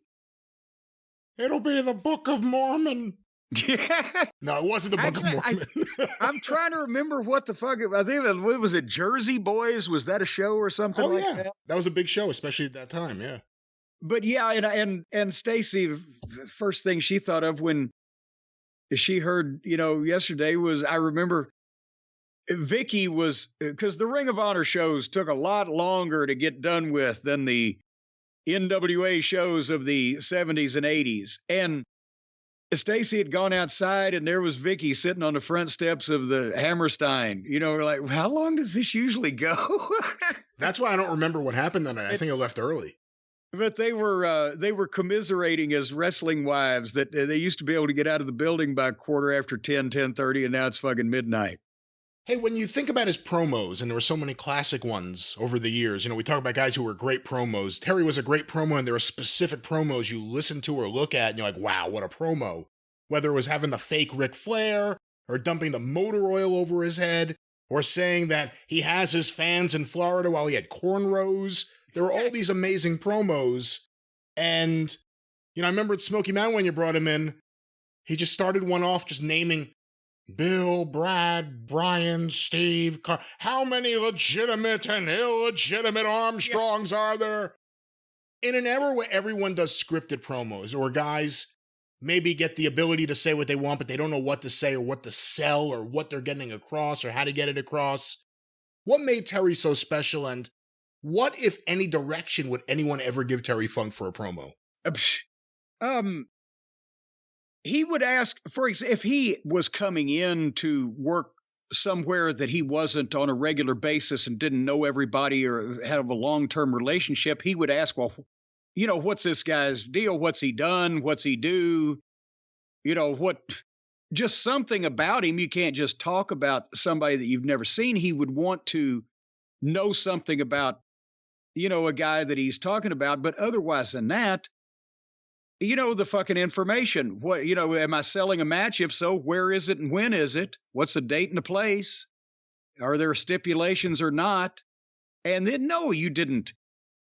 You just said, and Terry, can you be under 2 minutes, or we're needing a minute or a minute and a half, or Terry, do whatever you want. I mean, that was and even then, if it was a live appearance in front of people rather than a pre-tape in the locker room or something, stand up in front of the wall or whatever, he would obviously say the shit that he needed to say, but he wouldn't know what the fuck he was going. The whole, I think I see a sissy, and that whole 10 minutes he did on that day, going back to it over and over again, probably came from, him saying to Lawler, hey, can I call Jimmy Hart a sissy on TV? Sure, Terry. Okay. And then that's all it took. So no, there was no, scripting or no explicit direction otherwise than the details that he needed to impart to people. And otherwise it was all Terry knowing how to get himself over and how to, get a rise out of people and how to say things about his opponent that would get more interest in the match without just burying the guy and making him look like a piece of shit. And he was creative. I mean, every promo stood out. Dusty Rhodes, even like in 89, there were promos where he's talking to a horse's ass. Yeah. He's saying it's Dusty. There's another one where he takes a chainsaw and he cuts a picture of a blob and he says it's Dusty Rhodes. There were all these different promos. They all stood out and they were all entertaining. And that motor oil promo, we heard from Barry Rose, may have been one of the people I heard about it from first, but before we got the tape, we heard Funk was in the shower pouring motor oil over his head. And he did it because I want to see what it feels like to feel like a greasy, smelly Florida cracker. And he's in the shower and he's pouring the motor oil over his head, and it's shot with like a VHS camera, but that adds to it because it looks like a fucking lunatic, a serial killer. And I know all of you people have all the grease and the dirt all over you. Well, yeah, it was. But then he said years later, he said he ribbed himself because it took him a week or two to get all that fucking motor oil out of his hair, out of his ears. But he would, he'd go to any length. And that's the thing we talked about, alluded to some of the injuries earlier. When you would see him in the back or you'd see him in the locker room, you might say, Terry, you okay? But as soon as he went in front of people, in front of the camera, whatever, it disappeared. He was him, and he was doing that shit. And then he would come back through the curtain and he'd cool down and be grandfatherly limping Terry again. But it's like he could turn the injuries or the pain or the damage on and off too, which obviously you can only do that for so long.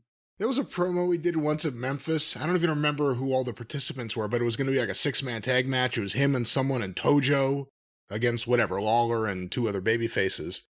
And Terry forgot who his partner was.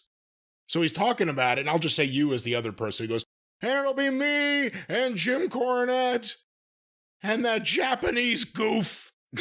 And how could you lose with a Japanese goof on your side? Because he forgot the name Tojo. Well, they didn't cross paths too often in their various careers. He certainly does. You said it at the top. He certainly does have one of the legitimate claims to being the greatest professional wrestler of all time. It's a thing that everyone will always argue.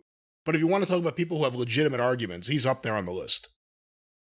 Well, and that's the thing also, because there was so much variety. And I'm not talking about, him reinventing himself in terms of the gimmicks as he changed with wrestling. I'm just talking about the variety of shit that he could do. The different kinds of matches that he could have with different kinds of people. And sometimes if he didn't have any opponent worth having a match with, he could have the match with himself. And he could instantly figure out how to have some kind of entertaining interaction with anybody of any style, whether it was a great wrestling match or whether it was almost devoid of any wrestling whatsoever and was just fucking crazy or something in between. And sometimes he just picked up on things. If somebody reacted to when he threw the babyface out of the ring, he would throw the babyface out of the ring 5 times in a row. He'd throw the babyface out on one side. A babyface would climb through. He'd fucking grab him, run him across, and throw him completely out. As soon as he got back in, he'd throw him out the other. He'd throw him out every side of the fucking ring.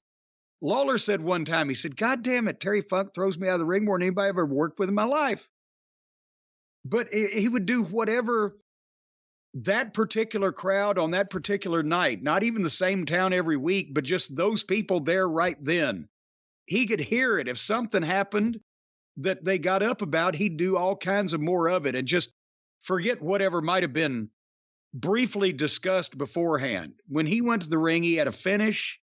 And if there was anything that was pertinent to the finish or to the program that had to be done in the match, he would know that. And otherwise, well, like I said, when he had a cage match with Lawler in Louisville, and they were too cheap to have a cyclone fence made, so the cage matches they had been having, they just have chicken wire, like 6 feet high, nailed to a 2x4, and they would wrap it around the ring, around the ring posts, and just tie it together. So the first thing he did when the bell rang was he threw Lawler into the chicken wire, straight through it, and tore the whole fucking cage down around the goddamn ringside. And then they had their regular goddamn crazy ass match that they would always have. I got a picture of him from Knoxville from the Night of Legends that I took from my seat. It's not the greatest photo or anything. It's just, you see the other wrestlers in the ring and on the floor, you're there, Ron Wright, and you just see like a barricade going up and over. And it's yes, Terry. where he picked the bicycle rack barricade up, and you know. Do you remember how they got him over in WWF when they brought him in '85? Truthfully, not. They'll probably never show this. I don't know if it's on like an old Primetime or TNT or something, because Mel Phillips is involved, who of course was... Oh, the thing where he beat Mel Phillips up and whipped him with his rope for putting his hat on. I do remember that. Yeah, he comes out there with the whole Terry Funk outfit, the vest, the chaps, the hat, the branding iron, the whole thing. First appearance on TV, takes everything, and you always see the ringside attendant take the things, fold them up, carry them. Mel Phillips has this thing, he has that thing. Instead of holding the hat, he just puts the hat on his own head. And Terry, and you got to watch the way he does it, he's perfect, loses his mind and kicks the shit out of Mel Phillips on TV. This is his debut. And Terry had a way when he would throw, I don't even know if you would call it a punch or just a hand. Like, it was almost like Pete Townsend. It was like a windmill. Like the overhand sledges. Yeah, it would come all the way around, and he's just wailing on Mel Phillips. Again, it was a good thing in the long run. It turned out Mel Phillips was not just a pedophile, but a foot pedophile. But he did it to Mel Phillips. I don't know if they'll ever show it again, but that's what they did to get him over as a crazy wild man. That's not what they did. What's what he did? That's what he did. Yeah, I guarantee you that nobody said, "Oh, Terry, by the way, kick the shit out of our ring announcer while you're at it," or whatever. But it came up. And you know, that's the thing, is that he was a master of improvisation, and he'd been in every situation, and he'd seen every kind of thing, so he knew how to deal with stuff on the fly so well that, you know, and plus things just came to him. And it was a natural talent that he had, that he could go out and simulate conflict with somebody and get over in front of a large amount of people that may have never seen him before. Pretty much just like that. Let's talk a little bit about, you know, I know we talked about a lot, but him as a person, just because, you know, like I said, I'm fortunate I got to know him. He somehow tolerated me as a teenager in the 90s, calling him at home and talking to him for hours about everything. And I first met him when I was 13 at a Resi's convention, and meeting wrestlers was intimidating. Kevin Sullivan's a nice guy. When I met him, it felt like he was giving me the Inquisition about the Knicks, because I was wearing a Knicks shirt. You like the Knicks? Oh, Jesus, all right. Terry put on like a whole show for me. I was 13. He was fighting with his soda can. He was making me laugh. He said we have to look tough in the photo. And that never left me. And they always say, don't meet your heroes. Then you hear someone say, oh, but they didn't mean it about this person. Yeah. Truly, Terry Funk, despite the fact that he was the greatest heel, when you met him outside the ring, when you met him and you were a kid meeting a wrestler you were intimidated by, he was just an incredible human being. I'm fortunate I got to go to his ranch. I got to know him, got to be around him. But what a great guy. What a great human being. Well, and that was the thing when I first met him as a photographer. And obviously, you know, he could tell, even though I'm sure the boys were telling him, because that's one of the things I was going around at the time doing, was the Funk interviews. I'm 19, right? This is the greatest thing. And I told you, Lawler. And that's where they kind of figured out, well, he can do everybody else's promo. Wonder if he could actually fucking aggravate us as himself. But Terry was kind of nice to me as the photographer, and sending stuff to Japan to the magazines and signing my books and everything, and not killing me at ringside. And then he comes back a couple years later, and I'm in the business, barely. And obviously they told him, well, part of it, we're ribbing Cornette. You remember our old boy photographer? He loves you, so we're going to fuck with him. And he didn't hurt me or, you know, do anything bad. It was a great way for everybody to get over and have a good time. And then it was 6 years later. Suddenly he comes into the second biggest wrestling company in the world, and the boy photographer, who was barely a manager the last time that I worked with him, Flair's putting me on the goddamn booking committee. And, you know, and he's able now, and I'm thrilled because, my God, you know, I was the biggest wrestling fan in the world.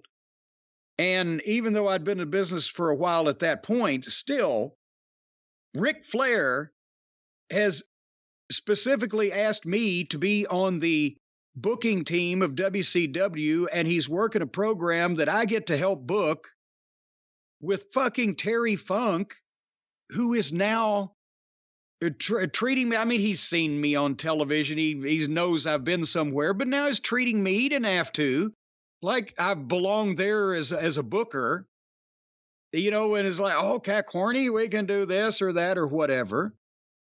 And helping and always, you know, helpful suggestions, finish whatever. And then a few years later, he again, without needing to help me establish the promotion I was trying to establish. He is flying that entire day from Amarillo, Texas, to come and work with Bob Armstrong in Knoxville. You know, he was just not only a loyal person like that and a great person to be around and a understanding person about a lot of things about the wrestling business, but dedicated, and you could depend on him. And if you didn't belabor it, right, I'm sure if I'd have started trying to book him, you know, to, you know, Clinchco, Virginia or whatever, he might have, Corny, aren't we taking this a little too far? But, you know, I didn't wear his welcome out. And every time I interact back in the WWF, you know, we could laugh about 10 years before when Hurd thought he should be an announcer because he was so old. And now he and Cactus Jack are the two of the most popular baby faces in the fucking company that kicked fucking Jim Hurd back to fucking St. Louis.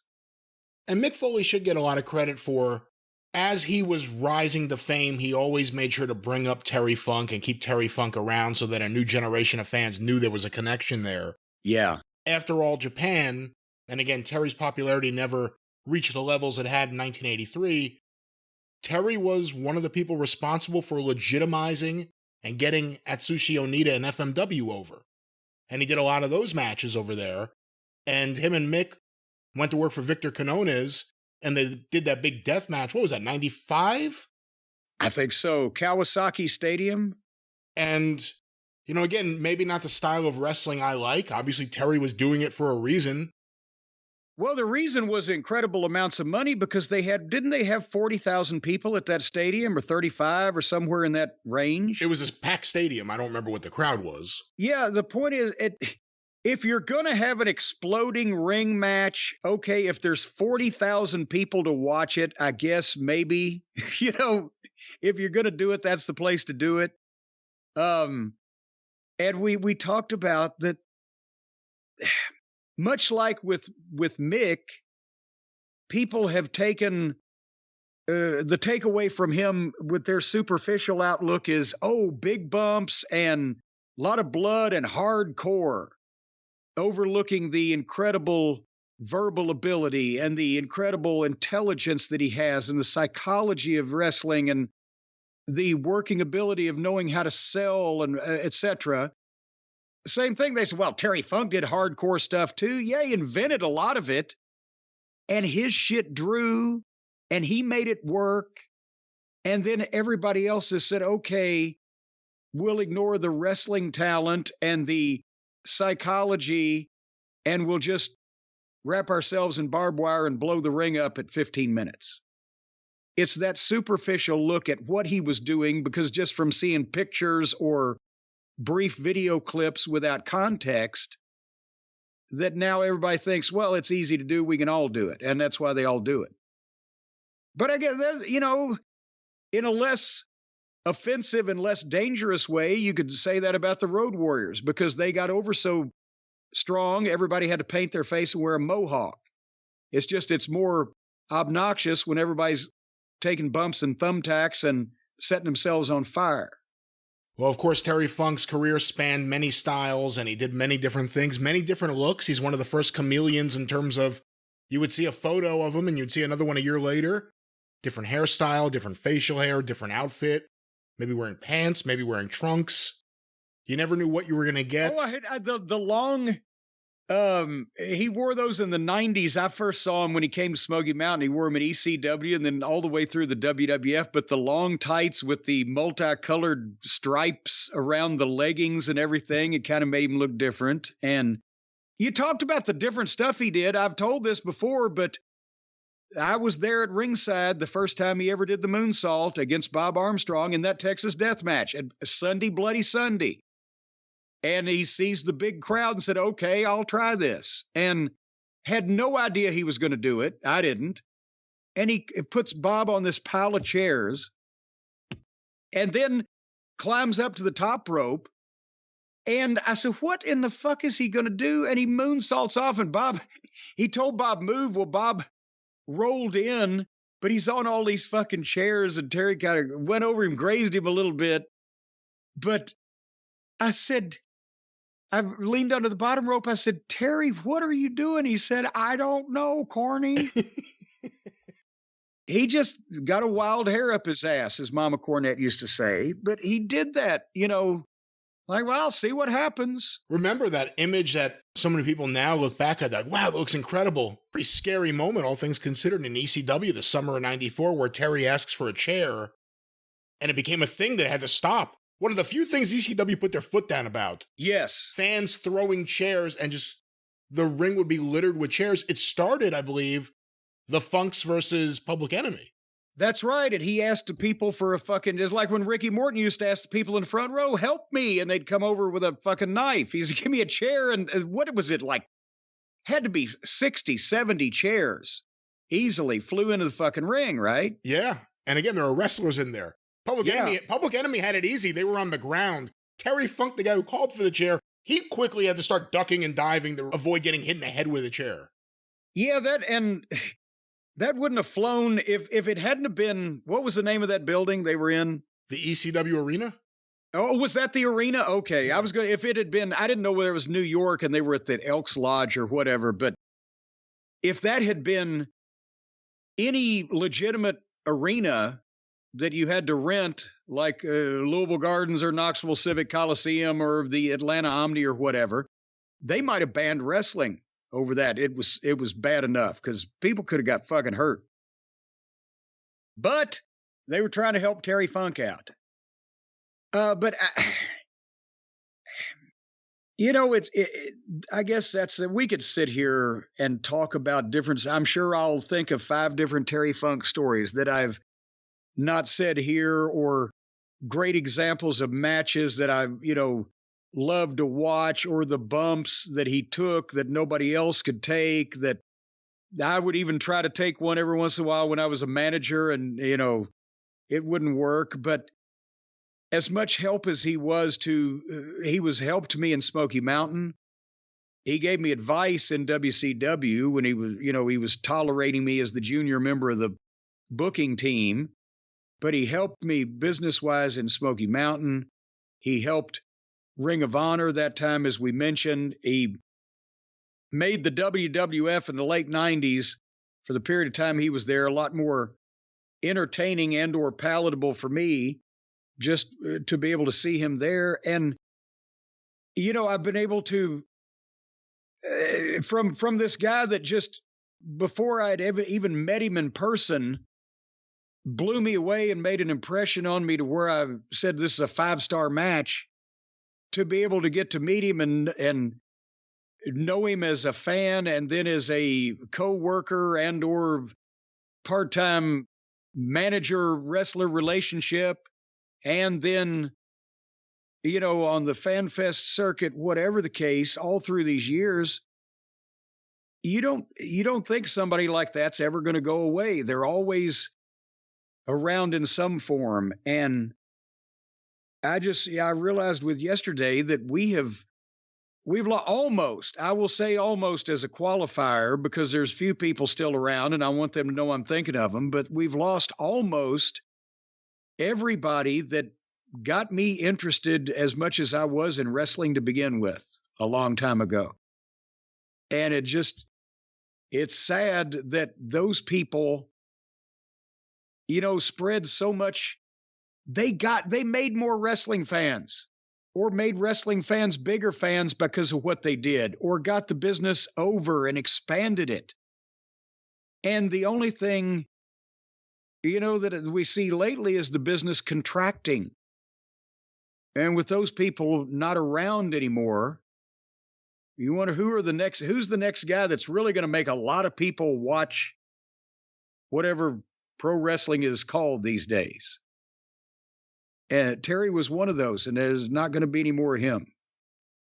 There certainly won't be. And we, of course, share our feelings with so many fans and the family and the friends of Terry Funk all around the world. But with that, Jim, we will return right after this short commercial timeout.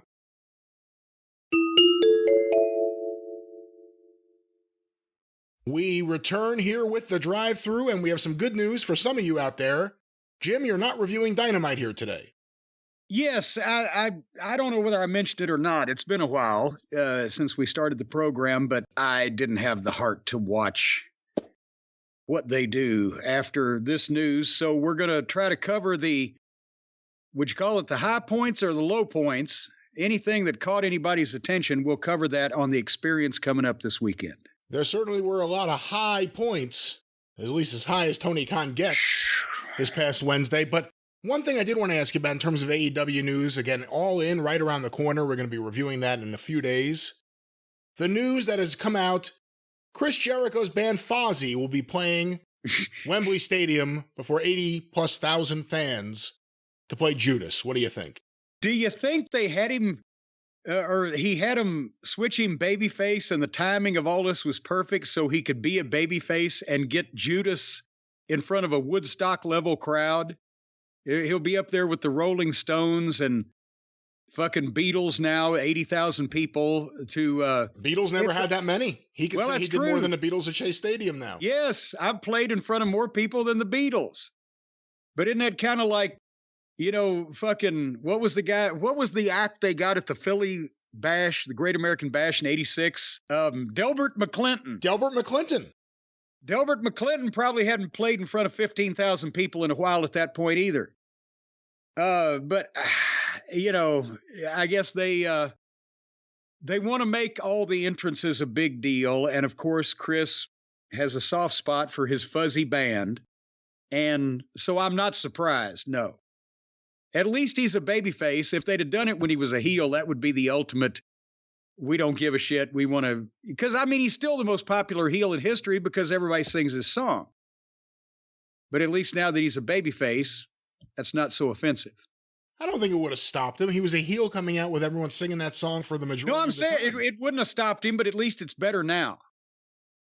It fits. How big a stage do you think Tony will give him? Boy, wouldn't it be great if they had like a fucking 8x8 foot little raised platform over in the corner, and all of the Fuzzy guys had to get together and fucking turn their instruments out so they didn't poke each other in the eye, and there was Jericho in the middle.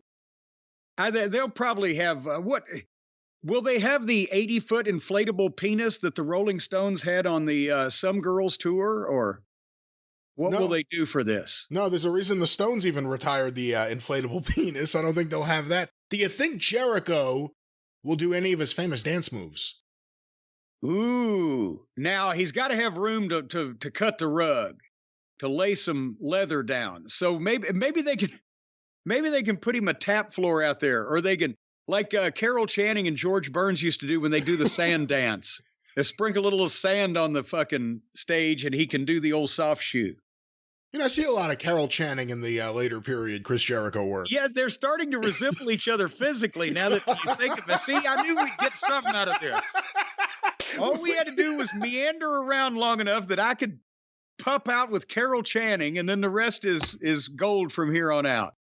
Carol Channing and Chris Jericho, what a duet. Hello, Tony. Oh, hello. It's so nice you turned me face where I belong. You're booking swell, Tony. Really swell, Tony. Dusty Rhodes could never hold a candle to you. Well, we shall see, and I guess here, Fozzy at Wembley Stadium. I will watch it. If Jericho has enough space to do his dancing, because again, we've seen enough videos of him really into his dancing, and it's really embarrassingly bad. The perpendicular moves, the horizontal moves, they all come at odd angles. The spin, I mean, just all the moves. If he does that, I'll watch it, but we'll see what happens with Fozzy at Wembley Stadium. No, now here's the thing. Should we dare now all the people going to Wembley Stadium, as soon as he's finished, start screaming, encore, encore. Just see if he knows another song. Because that way you wouldn't have to see the match. If he did another song, he'd just keep going. Finally, Chris, we're out of time. Good. Who's he wrestling? Ostrich? Will Ospreay, yes. Oh, boy. Well, maybe they can just cut that one down time-wise a little bit. More music, less wrestle. If the fans at Wembley chanted encore, would Tony Khan be willing to give Chris his encore? I think you'd almost have to. Well, you got to give the people what they want. But if you have a tight, again, you're broadcasting from London to America, there's a time difference. You're trying to fit everything in on this paper. Well, they don't really. When do they pay attention to time? They don't pay any. This thing's going to be 6 hours long anyway. People are going to shave at intermission. This thing's going to be so long to begin with. And what did we went over about 10 or 12 fucking matches the other day. And now we hear they've changed another one. Because I'll blow one thing. I read the recap of Dynamite. A.R. Fox, that turned on Darby Allin after being his good, close personal friend for all those years, apparently turned back, and they've taken him out of the match, and they put another guy in the fucking match because he changed his mind about stabbing his friend in the back 2 weeks after he did it. So we don't know what we're going to see. Forget about what he did to Darby. He almost killed Nick Wayne at his home. I think he apologized, though. And it's if somebody's going to kill you, wouldn't you rather be killed at home than out in the cold, cruel world or in some strange place where at least if somebody fucking kills you at home, you can crawl up on your couch, be comfortable in your last moments? I don't think it works that way. Well, if they just let you malinger a little while, you could get up on the couch. Jim, that's a perfect transition. Speaking of malingering for a little while, we have received a lot of feedback from people, the Cult of Cornette Facebook group, Twitter, email, who wanted to get your opinion, wanted to find out if you were involved. I guess Netflix just announced a new documentary series featuring the modern-day OVW. Yes, and many people have asked me that on Twitter, and as I said, I've been busy. We've both been busy the past couple of days. I have not seen anything other than the trailer for this that has been out on the internet. I am not involved in this. I was reached out to, I guess it was almost a year ago, Danny Davis. I don't know whether he's in the thing or not. He actually came up here. They flew him up here one day last year to sit down and talk about OVW, which he did. And at that time asked me, well, they'd like to talk to you. I'm okay. And then I was going to get together with Danny, but that's when I had that one cold that I had in the last 3.5 years and didn't want to go out and risk spreading it or getting worse. And when Danny got back, somebody had given him COVID and he got back home and got sick. But nevertheless, so no, I'm not in the documentary because at that time I said, what am I going to do? I'm going to sit there and talk about how great the company was 20 years ago and how bad everybody else has fucked it up since then. So and I don't want to do that.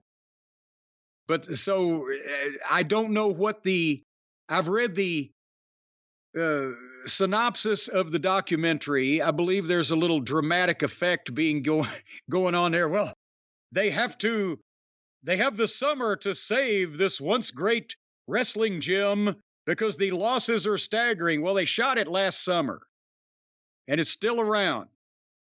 And I'm pretty sure the losses are still staggering from what I can ascertain. So's the booking. A lot of things are staggering. And I'm not trying to put the mouth on them because it's just sour grapes. But no, Ohio Valley Wrestling now is Ohio Valley Wrestling in name only from the operation that Danny Davis and I were involved in many years ago. Let's just put it that way. And, if I did a part in this documentary, it would be like sitting down to talk about my brilliant child that I had high hopes for that has since dropped out of school, turned to crime, and is now in a penitentiary. And I didn't feel like going all through that. If you don't mind, I'd like to ask you one question about this. Yes. When you see modern day OVW or the training school there, whatever it may be, getting credit for being the place where Batista, John Cena, Brock Lesnar, Randy Orton, and others have come from, do you think that's a fair thing, or do you see, again, like you kind of just said, you and Danny Davis, what you guys had as OVW as a completely separate entity from what is now called OVW? Well, no, it's the same company. It's the continuation of the lineage. Al bought it from Danny. Al has sold, I don't know what I'm not trying to do their taxes, but according to the synopsis of this documentary and what I have ascertained in the past, Al has sold either all or most of the company to a group of investors he found here in Louisville, one of whom is now the mayor of Louisville, Craig Greenberg, who before he was elected last year was involved in this investment. So technically, yes, the lineage is correct. Brock and all those guys did come from Ohio Valley Wrestling. That was a long time ago, unfortunately, in a galaxy far, far away. I'm not knocking Al Snow or our mayor or anybody else's efforts, but no, it's not the same thing. And the advantage that I had in 1999 with Ohio Valley Wrestling was that Danny Davis had started it as a wrestling school, and once he got enough guys trained that he could put on a spot show, he was doing small shows. And he had a affordable building that was later condemned when we moved out of it, but it was affordable that he could do his shows and his taping in. And he had a time slot on a low-power television station here in Louisville. He had 6 guys: Nick Dinsmore, Rob Conway, Doug Basham, The Damager, Trailer Park Trash, Flash Flanagan, and Jason Lee, 6 or 7 guys. I've probably left somebody out that you could use on a wrestling show in pretty much any situation. There were tools there. There was opportunity there. We needed a bigger, and we've done the deep dive. We needed a bigger television station and with more power and more reach, and we got it. We needed to get out of that building and into a more modern facility, and finally we got that. We needed sponsors such as Six Flags or the radio station Clear Channel or some of the other people that we worked with, and we got those.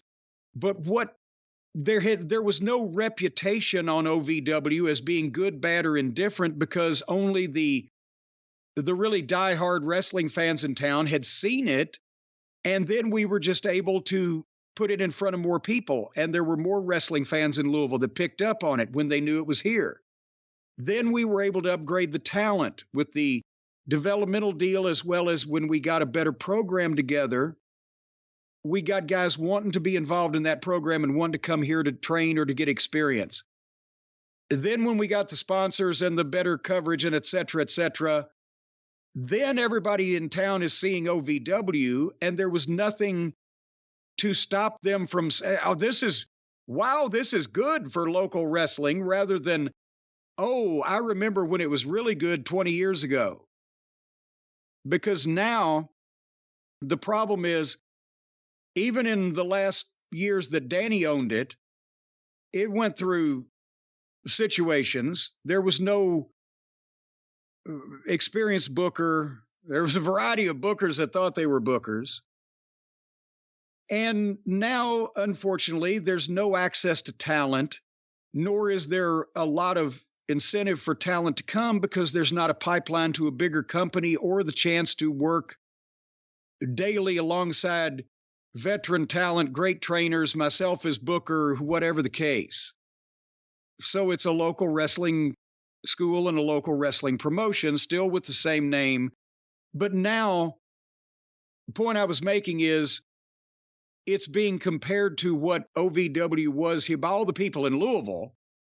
If they see it and they're old enough, they would compare it to what OVW was from 99 to 2009 and say, eh.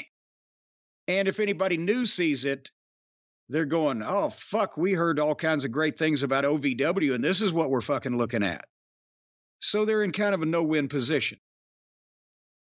But a lot of prominent people have invested money into the program from what we are told here by Netflix.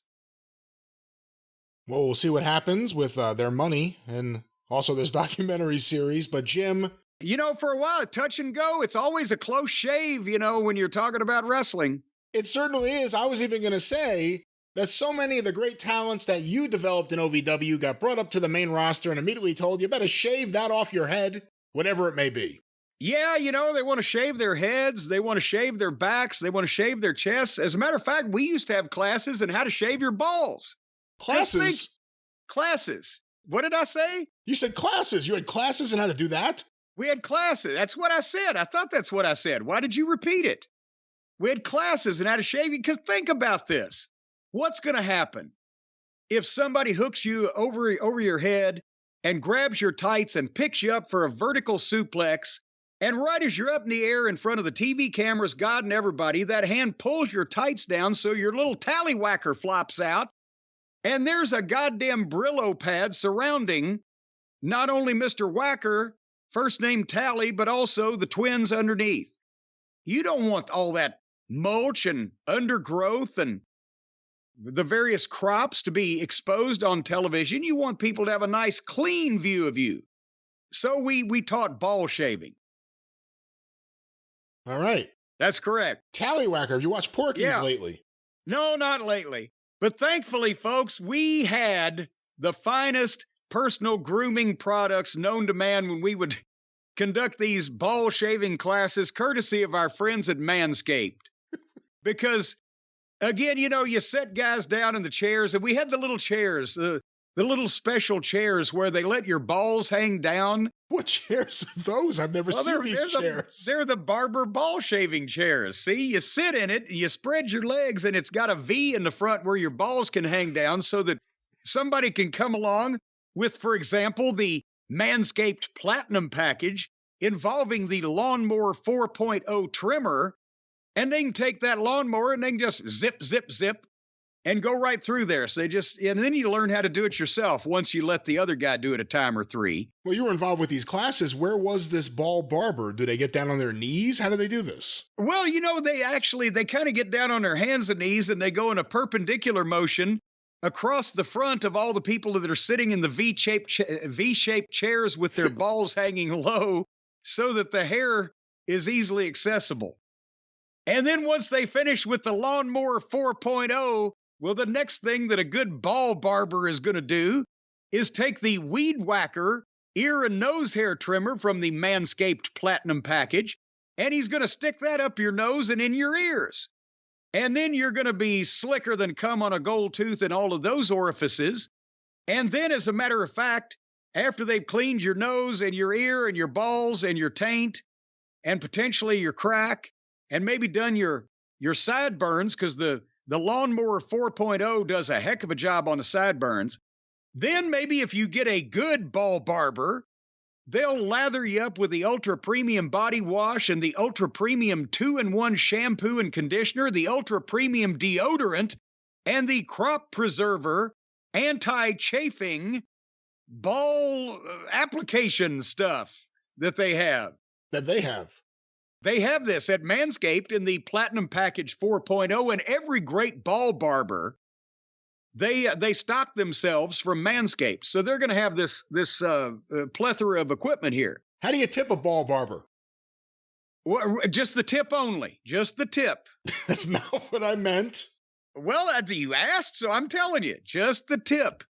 But the Platinum Package 4.0 will cover all your bases from head to toe and hair to ball fro.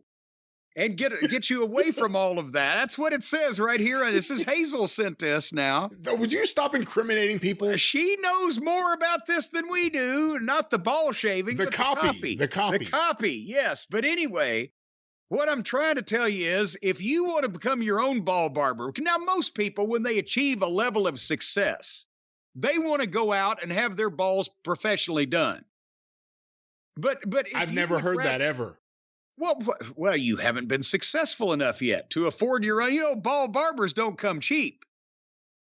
Sometimes they don't come at all. But nevertheless, if you don't want to have someone come in and service your crotch area on a regular basis, you can do this at home. You can be trained and go through ball barber college by getting a platinum package 4.0 or a platinum package from Manscaped with the lawnmower 4.0, because that way you've got the equipment, and then it will become counterintuitive to you, or self-intuitive to you. The opposite of counterintuitive. Yeah, not counterintuitive. That's not what you would want. Becomes self-intuitive to you to use this fine trimmer in the manner in which it's supposed to be used, and you don't have to have the ball barber come in every once in a while and clean up. You can do it yourself, as long as you don't feel like it's slumming. I mean, some people think that it's a sign of failure in life that they have to shave their own balls, that they can't afford somebody to do it for them. But you don't have to pay that money. You could send that money to charity.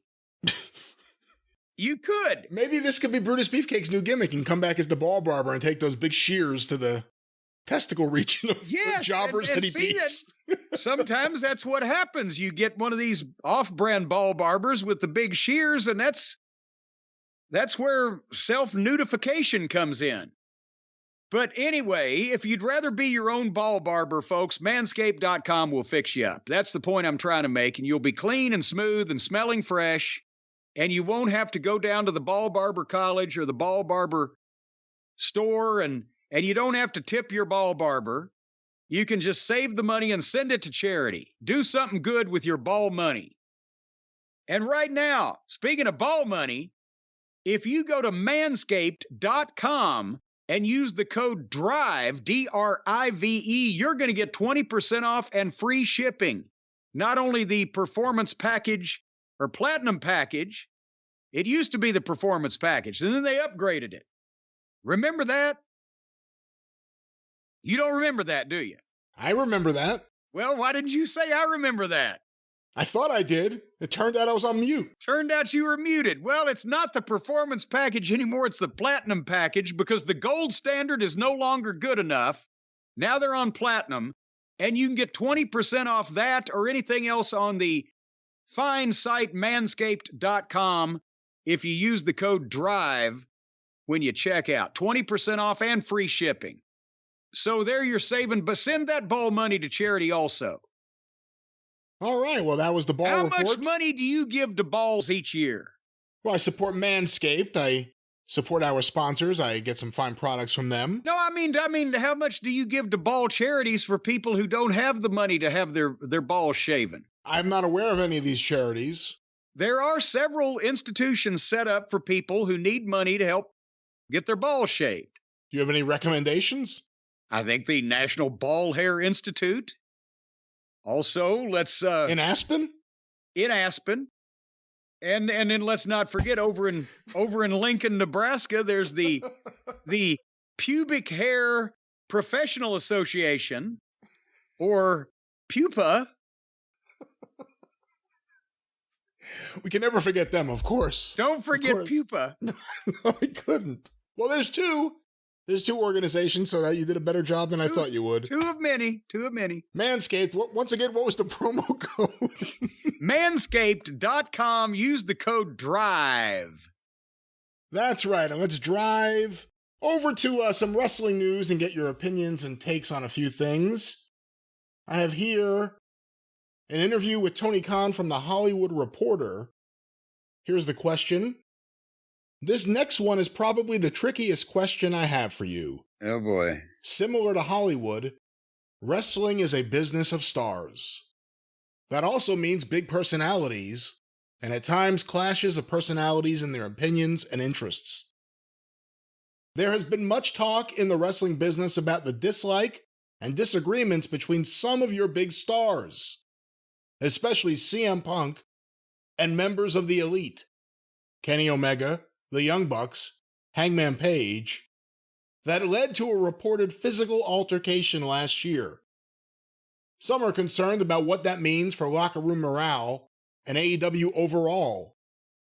These stars will all be in London after their infamous run-in last year. How do you see your role in managing such tensions?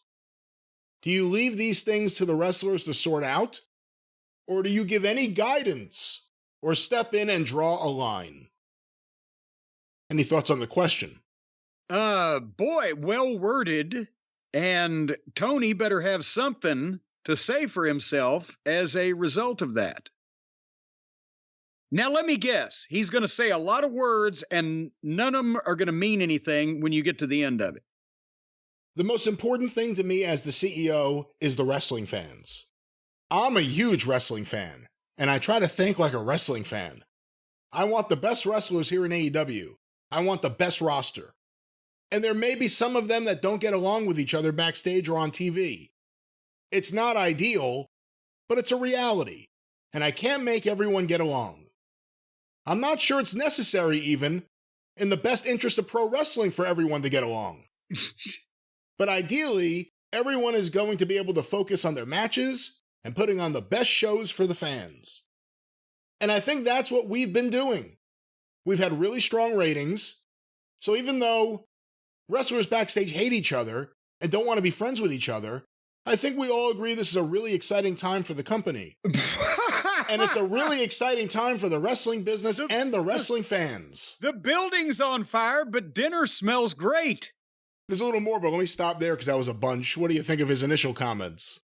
I get, and he tried to do something in there in the middle of that where he said, they don't like each other in the locker room or on television. He's trying to, because honestly, if he answered the question completely honestly and upfront, he would be saying, yeah, they're all supposed to be friends and we're working together. Nobody's supposed to dislike anybody, which kind of works against the concept of wrestling that they're supposed to dislike each other within the creative world on television. What he could have said was, look, this is a combat sport, and there are going to be tempers flaring, and there's going to be personalities, like you said, and there's going to be tension, and everybody wants to be number one, and I understand that. What we're not going to allow is our athletes fighting in the locker room, endangering our other employees, endangering people that might be backstage at the arenas. We're not going to tolerate locker room fights or anything of that ilk. If they want to settle things, come to me. I'm the matchmaker, and I'll make the matches, and they can do it in the ring. But I'm putting my foot down that no matter who's on my roster, they will coexist in a professional situation unless they're booked to fight each other, and then they can have my ring and they can have at it. And then just stop having everybody get beat up in the fucking locker room for a work on TV anyway, because it means nothing anymore since it's done 5 times a show. And then you've covered the goddamn situation and you sound like you have some balls, because everybody knows Tony doesn't have the balls to do anything about this, but he doesn't have to come out and admit it when talking about, like you just said, I don't think everybody's going to like each other, but we just want what's best for the fans. Yeah, sound like you're in charge of something, even though you're not. That's what I think. There are a lot of people around here who think they're the best. And I think a lot of them have a valid claim that they're the best. And what I'm trying to do is create an environment where everyone could go out and prove multiple times per week and create a platform where the fans can decide who the best wrestlers are, what the best rivalries are, what the best matches are. As long as I can keep top talent in AEW, we will have the best matches and the best big events. Oh boy. The lineup of wrestlers competing on AEW All In is the strongest group of talent we've ever assembled on one show. It features some of the biggest matches in the history of this company. Is this still in response to that question you just asked? Yes. Okay. It features some of the biggest matches in the history of this company, and I think it's going to be one of the greatest days ever in pro wrestling this Sunday. He's very optimistic. But again, that's what Tony does, is he starts by kind of addressing the topic that was brought up and then swerving to how great everything is and how wonderful he thinks everybody is, and that's the way he ends it. And then you don't know any more when he's finished than you did when he started. Well, that was Tony Khan's interview with The Hollywood Reporter. Go read that wherever you find your favorite Hollywood Reporter. Jim, several listeners have been sending this in all morning, and Jace Nacarado just reviewed the entire 22 minutes. Hulk Hogan, who's on a media blitz, he did Joe Rogan's podcast, Theo Von's podcast. He's now on Muscle and Health Magazine's online platform doing an interview. What is he pushing? Apparently he's now involved with CBD or marijuana. One of the things that all these guys keep getting roped into, he's now involved with. Okay. And I'm sure he'll make a fortune. But in doing this interview, some of those classic Hulk Hogan lies have been coming out, or as he may call them, my story. I'm going to play you, I'm reading the quotes here as I'm talking to you. I'm going to play you this clip. Feel free to stop it at any time because it's filled with whoppers. Okay. I have not heard this yet. I'm only reading the notes, but let's go to this from Muscle and Health Magazine. You were telling me earlier, before we started rolling, that you brought Simon Cowell to the United States. Well, he came to help with the wrestling albums. I was, long story, I'll make it short. I was in Wembley Stadium and I saw a lot of Make-A-Wish kids. It was Michael. Wait, what? Oh, wait. The question is about him claiming he brought Simon Cowell to America. Well, yes, and now we know that Simon Cowell was involved with the wrestling album. Not his wrestling album. You're talking about the one they did in 1992. Yes. It wasn't Hulk Hogan's album. It was a wrestling album that Simon Cowell did in conjunction with the WWF when he was a producer, right? Right, but it wasn't, I'm not even talking about Hogan. I'm talking about it's not the original wrestling album from 1985. This was one they did in 92. Hogan wasn't involved. It was Randy Savage, Bret Hart, Tatanka, Hacksaw Duggan, the Nasty Boys. No Hogan. But when was Hogan in Wembley Stadium? If it was 90, if the Wembley Stadium show with Bulldog and Bret was 92, right? Was Hogan even there? August 92, Hulk Hogan was not booked. He was not on the roster at that time. He was not there, no. And how long has Make-A-Wish been a thing, and do they have Make-A-Wish kids in England? That I couldn't... Is that worldwide? It's worldwide, I believe, but also I think it's been going for a while. I got to double check when it started, but I've been hearing about it for years. Okay, well, anyway, then, but yeah, Hulk didn't bring the WWF did bring Simon Cowell in as a producer on that album. But they didn't bring him to America. The album was produced in England, wasn't it? Well, yeah, you might be. I'm just talking about bringing him in to work with the WWF. That's right. Hogan said brought him to America. He brought him to America, Maybe it was Eddie Murphy was coming to America. Well, let's go back to this. But anyway, a lot of this is, he's responsible for everything. Air, oxygen, go ahead. Jackson, Mr. T, who saw the Make-A-Wish kids during the 80s and 90s. Wait, hold on, stop. Let me rewind this a few seconds. Long story, I'll make it short. I was in Wembley Stadium and I saw a lot of Make-A-Wish kids. It was me, Michael Jackson, Mr. T, who saw the Make-A-Wish kids during the 80s and 90s. Wait.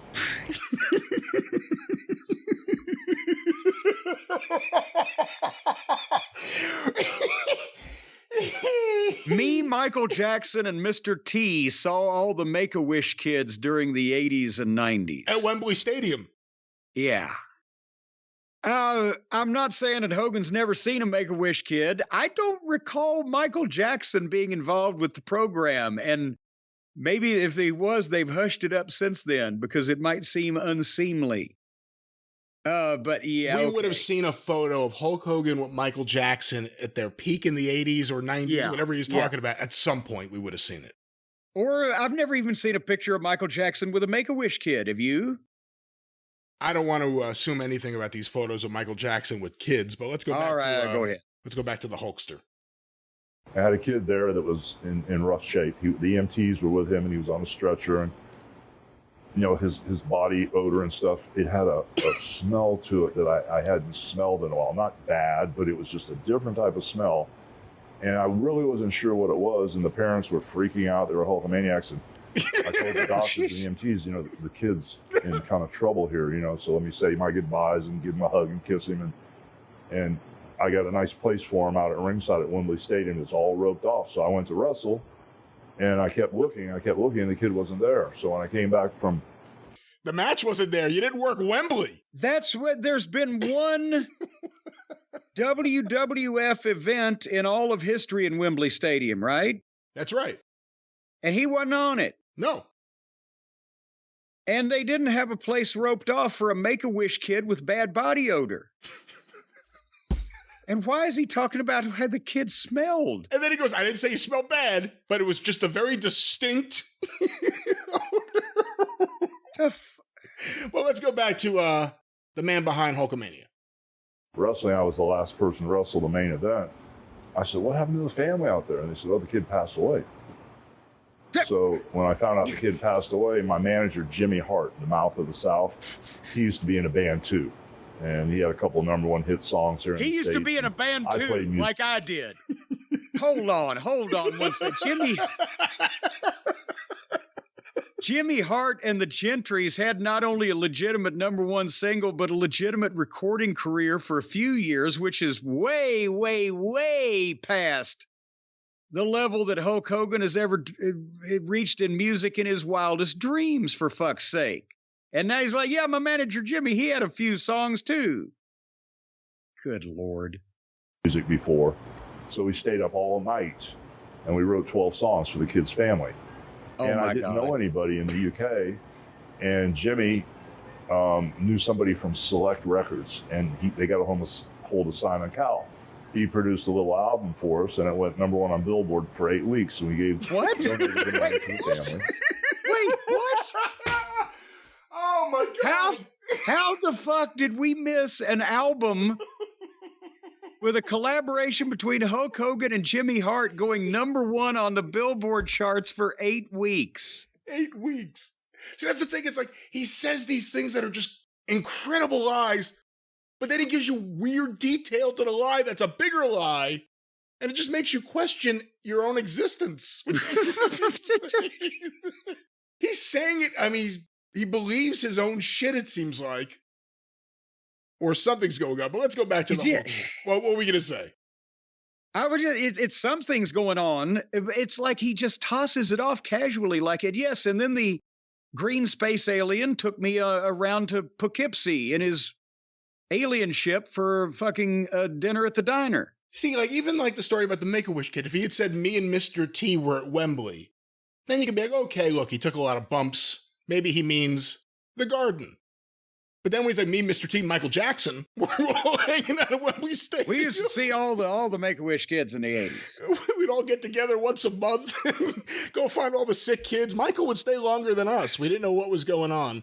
Hey! Let's go back to Hulkamania, or, well, Hulk Hogan himself.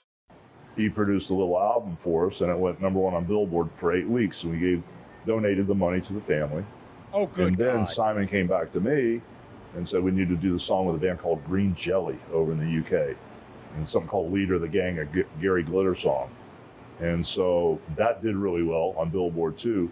What? So when I came back to the States, I had the crazy idea, since I was wrestling, maybe we should do music here. So I grabbed Cyndi Lauper and Rick Oh, good Derringer God. and a bunch of people, and we recut a bunch of songs, Land of a Thousand Now, Dances. wait a minute, hold on.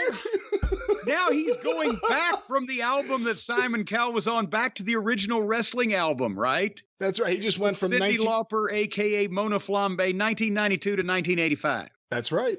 And he's the one who talked Cyndi Lauper into, not because she liked Captain Lou Albano, who she watched growing up on TV and met sitting on the airplane, but Hulk Hogan, hey, Cyndi Lauper, come on over, let's make some music.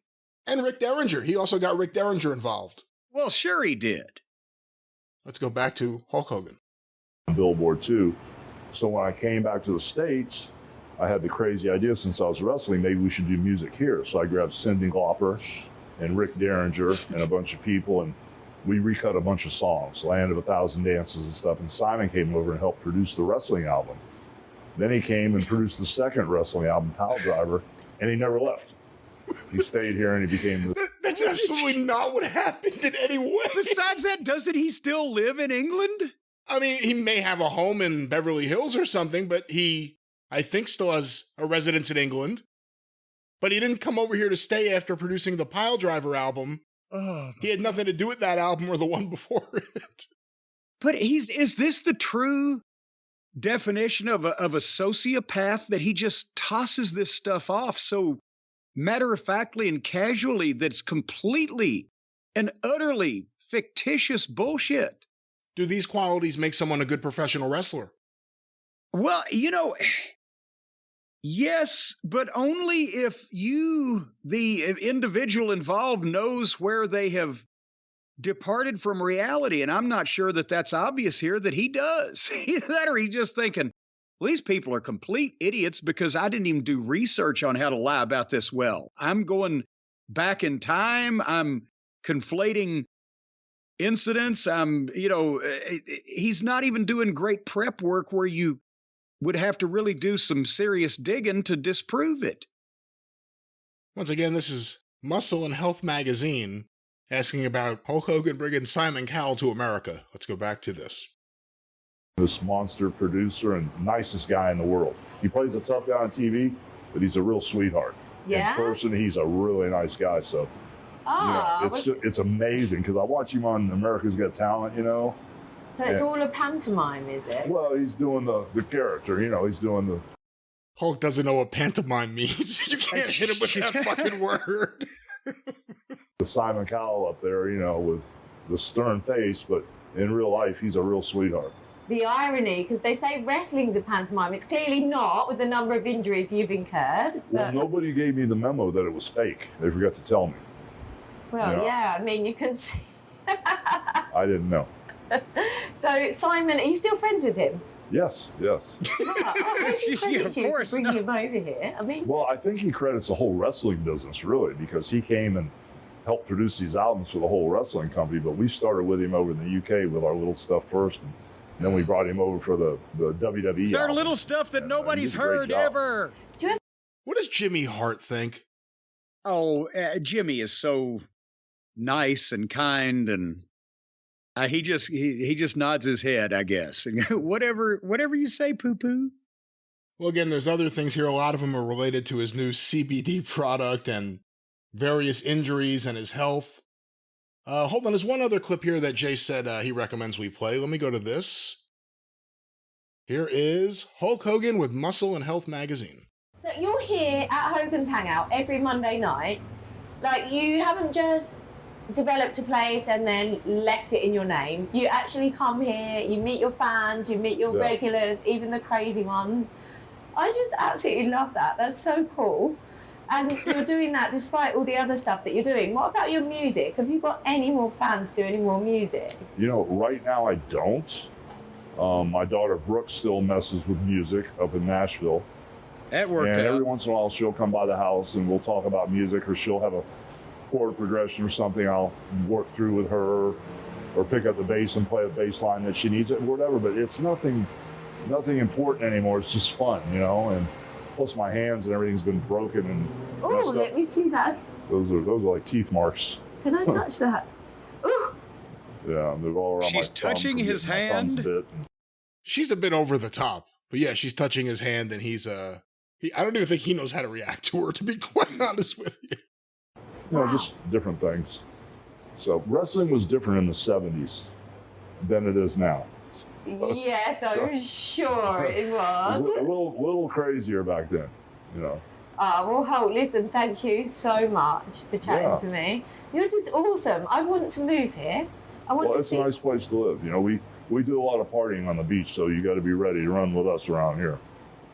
I feel as if maybe I'm more ready to run with you than Rick for some reason. Rick would be hard to keep up with. Yeah, definitely. Rick and Mike are like a little bit out of my league. Yeah. What about Ron Howard? Yeah, he's not in this, unfortunately, but she's talking about Ric Flair, apparently, and Mike Tyson. They're somehow roped into all this CBD stuff or THC stuff, too. But we're going to end it there. There's 22 minutes of Hogan talking whatever nonsense he has. There's other interviews he's done. What do you think? From hearing him make stuff up, because I can't imagine he's thought this stuff out. I think it's just coming out as he's saying it. What do you think of all this? I think, it might be, like you said, that he just, when they mention a name, he just concocts on the fly some involvement he had with them, how he was in charge of something that they played along with. That's kind of the MO. No matter who the personality is throughout history that is brought up to Hulk Hogan or the situation, somehow, at some point in his life, he was in charge of it or the instigator or originator of it. And it's kind of, maybe it's like Terry Funk's talent for working in the ring. He's just got a talent for bullshitting as soon as the topic is raised. And he sounds so genuine and convinced that that was true. Wasn't that actually a story years ago that Terry Funk, even though they got along, and again, he's the one who got Stallone or hooked Stallone up with the idea of Hulk Hogan, that Terry confronted him in Japan because Hogan did an interview with the Japanese press where he said he beat Terry Funk somewhere. And Terry, saw him out one night and confronted him over it. Did you ever hear that? I seem to remember something like that. God, we got somebody out there chase down the details for us. That's right. Well, perhaps you are someone who likes the truth. Perhaps you don't know what to do about Hulk Hogan just making up these stories. Perhaps you're Simon Cowell and you don't think it's fair that this guy's saying he's your best friend. You may want to sue. Slander. That's what Simon Cowell would say. He's been slandered because he was not Hulk Hogan's lackey and errand boy here, that he's a successful man on his own. And if that's the case, then I suggest that he should call this man to get even in open court. Call Stephen P. News.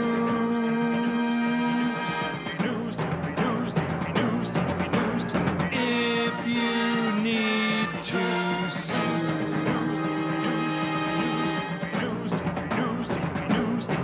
An outlaw mud show or two. Still to the rest. And maybe if we can ever find that family from Wembley Stadium that left in intermission because their sick kid with body odor died in the middle of the show while Hogan was wrestling, they might want to sue as well for Hulk Hogan slandering and maligning the kid, to saying he stunk. I kept looking over. I thought they just went to the concession stand. Yeah. I thought I'd see him coming back with some hot dogs. Well, whoever you want to sue, the man for you is Stephen P. New. And I'll tell you what, though, I've talked to Stephen P. New recently, and he has been so busy. He's suing the governor of the state of West Virginia for $300 million on behalf of the inmates of the state's penal institutions, prisons, and jails, which are woefully overcrowded and hopelessly in disrepair. He is still pressing the opioid litigation on behalf of the opioid-addicted babies that were born. He's got all kinds of things going on all over the country, and as a result, he has actually had to defer and or turn down cases brought to him and or refer to other people, cases brought to him, but he's looking forward to bringing close to some of these things and moving on to some of the next chapters and getting back to helping some of the Cult of Cornette listeners. But you too can get your name in the pot and at the very least get some erstwhile advice, if not some referral and or some help, by calling Stephen P. New at newlawoffice.com, 888-692-8084. That's what you can do, Brian. That's what you can do. I certainly can, and I certainly will, and we'll have an update on Cast Media and Colin Thompson and Live One and Podcast One and Rob Ellen on the next episode, but we're going to focus on just Terry Funk today in the big picture. Jim, one last thing before we get out of here. A lot of people are sending this in, and there's various sides to the story, obviously. The rumor that Edge is going to be going to AEW, including the rumor that Edge was going to be at Wembley Stadium for AEW. I guess word went around yesterday.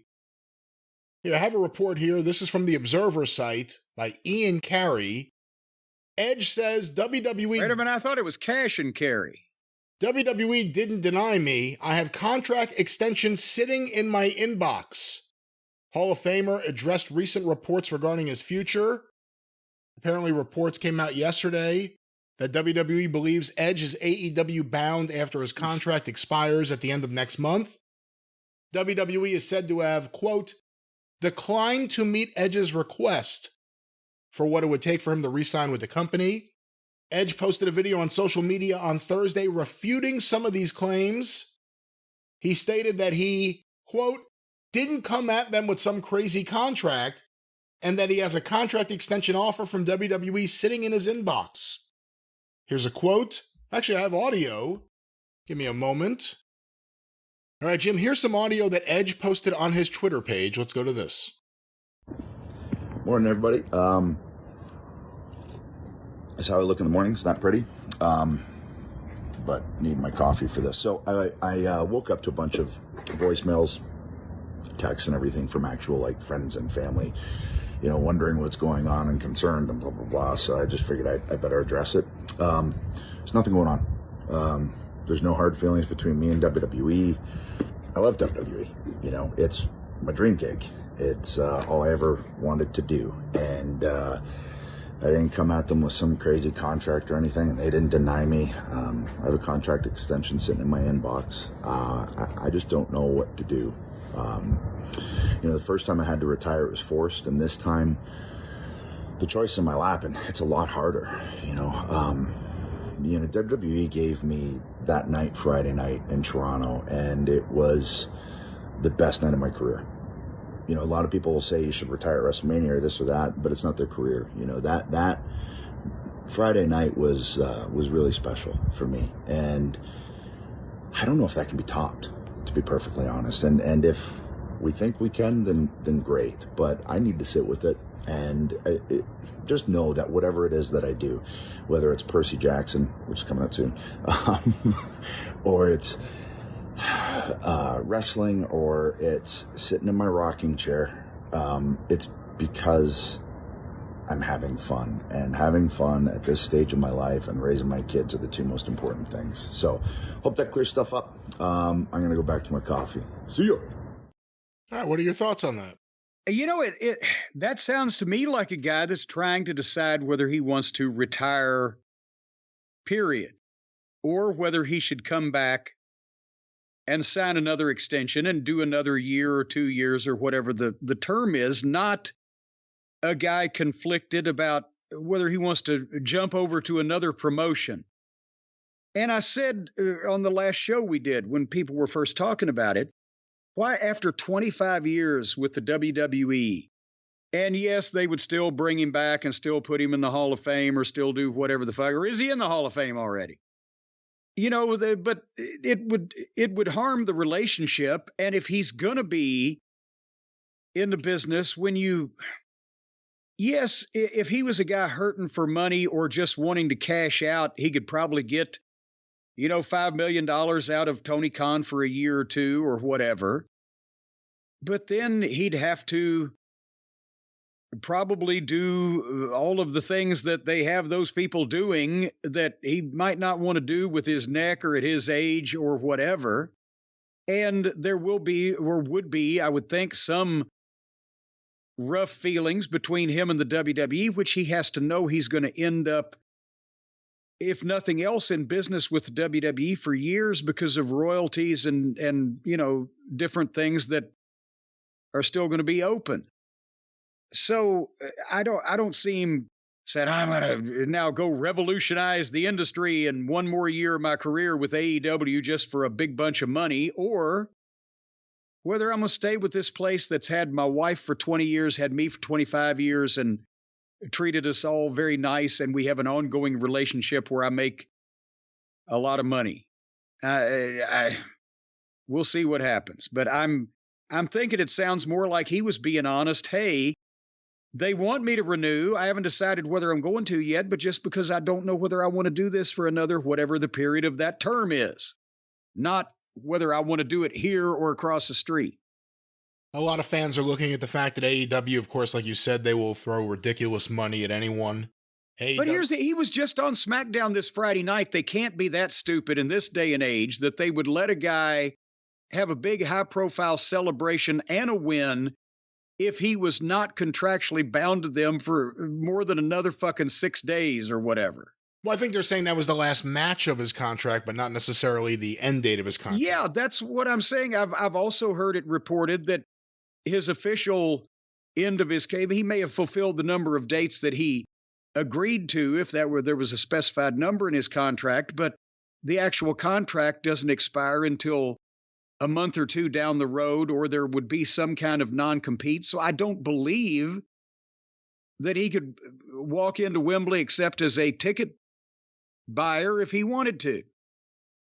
But again, with AEW, just to play this out, what fans are talking about, Christian's there, his best friend, and the only thing missing from the end of his career, I guess in the way that like Owens and Zayn have something together all the time, would be something with Edge and Christian together. FTR are there. They're very close to Edge. You just know they would love for him to come in. The Hardys are there. When you think about the Hardys, you think about either the Dudleys or Edge and Christian. Well, do either Edge or Christian now think that they could get what they got out of the Hardys 20 years ago now? No, they couldn't, but I'm just talking about in terms of incentive, whatever incentive there may be. But they wouldn't want to do Edge and Christian and the Hardys because they know the shape the Hardys are in, and they probably figure let's let memories rule that one.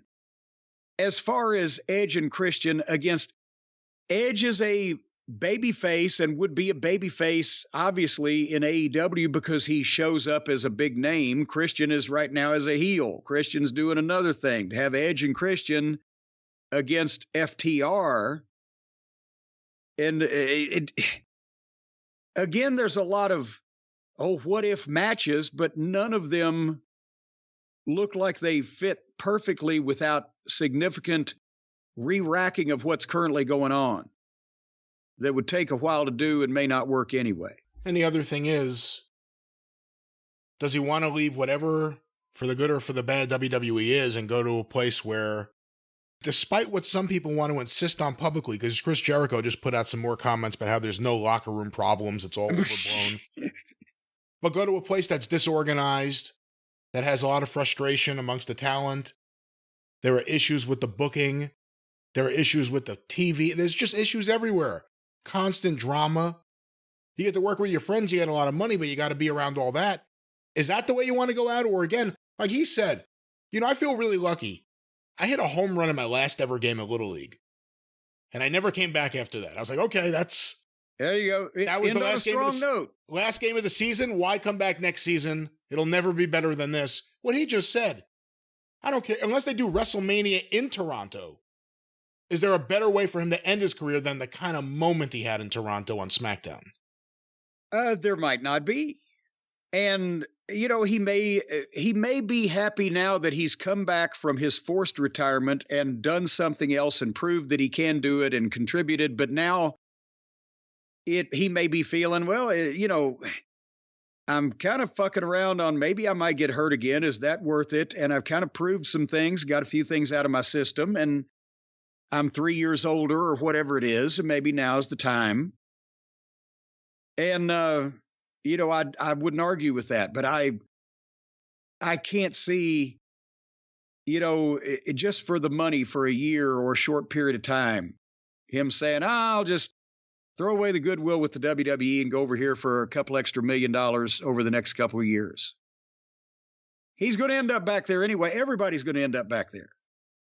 Well, we'll see what happens with Edge. Jim, before we get out of here, one last thing. Any thoughts about the recent passing of Abe Jacobs? I met Abe Jacobs once when he came to one of the Smoky Mountain shows that we did in Charlotte. We had several of the legends come in, and unfortunately, because we were in different places and he was just the very previous era to when I got into business, I never really saw him live. He was by that time, the last years and years of his career was kind of centered in the Carolinas.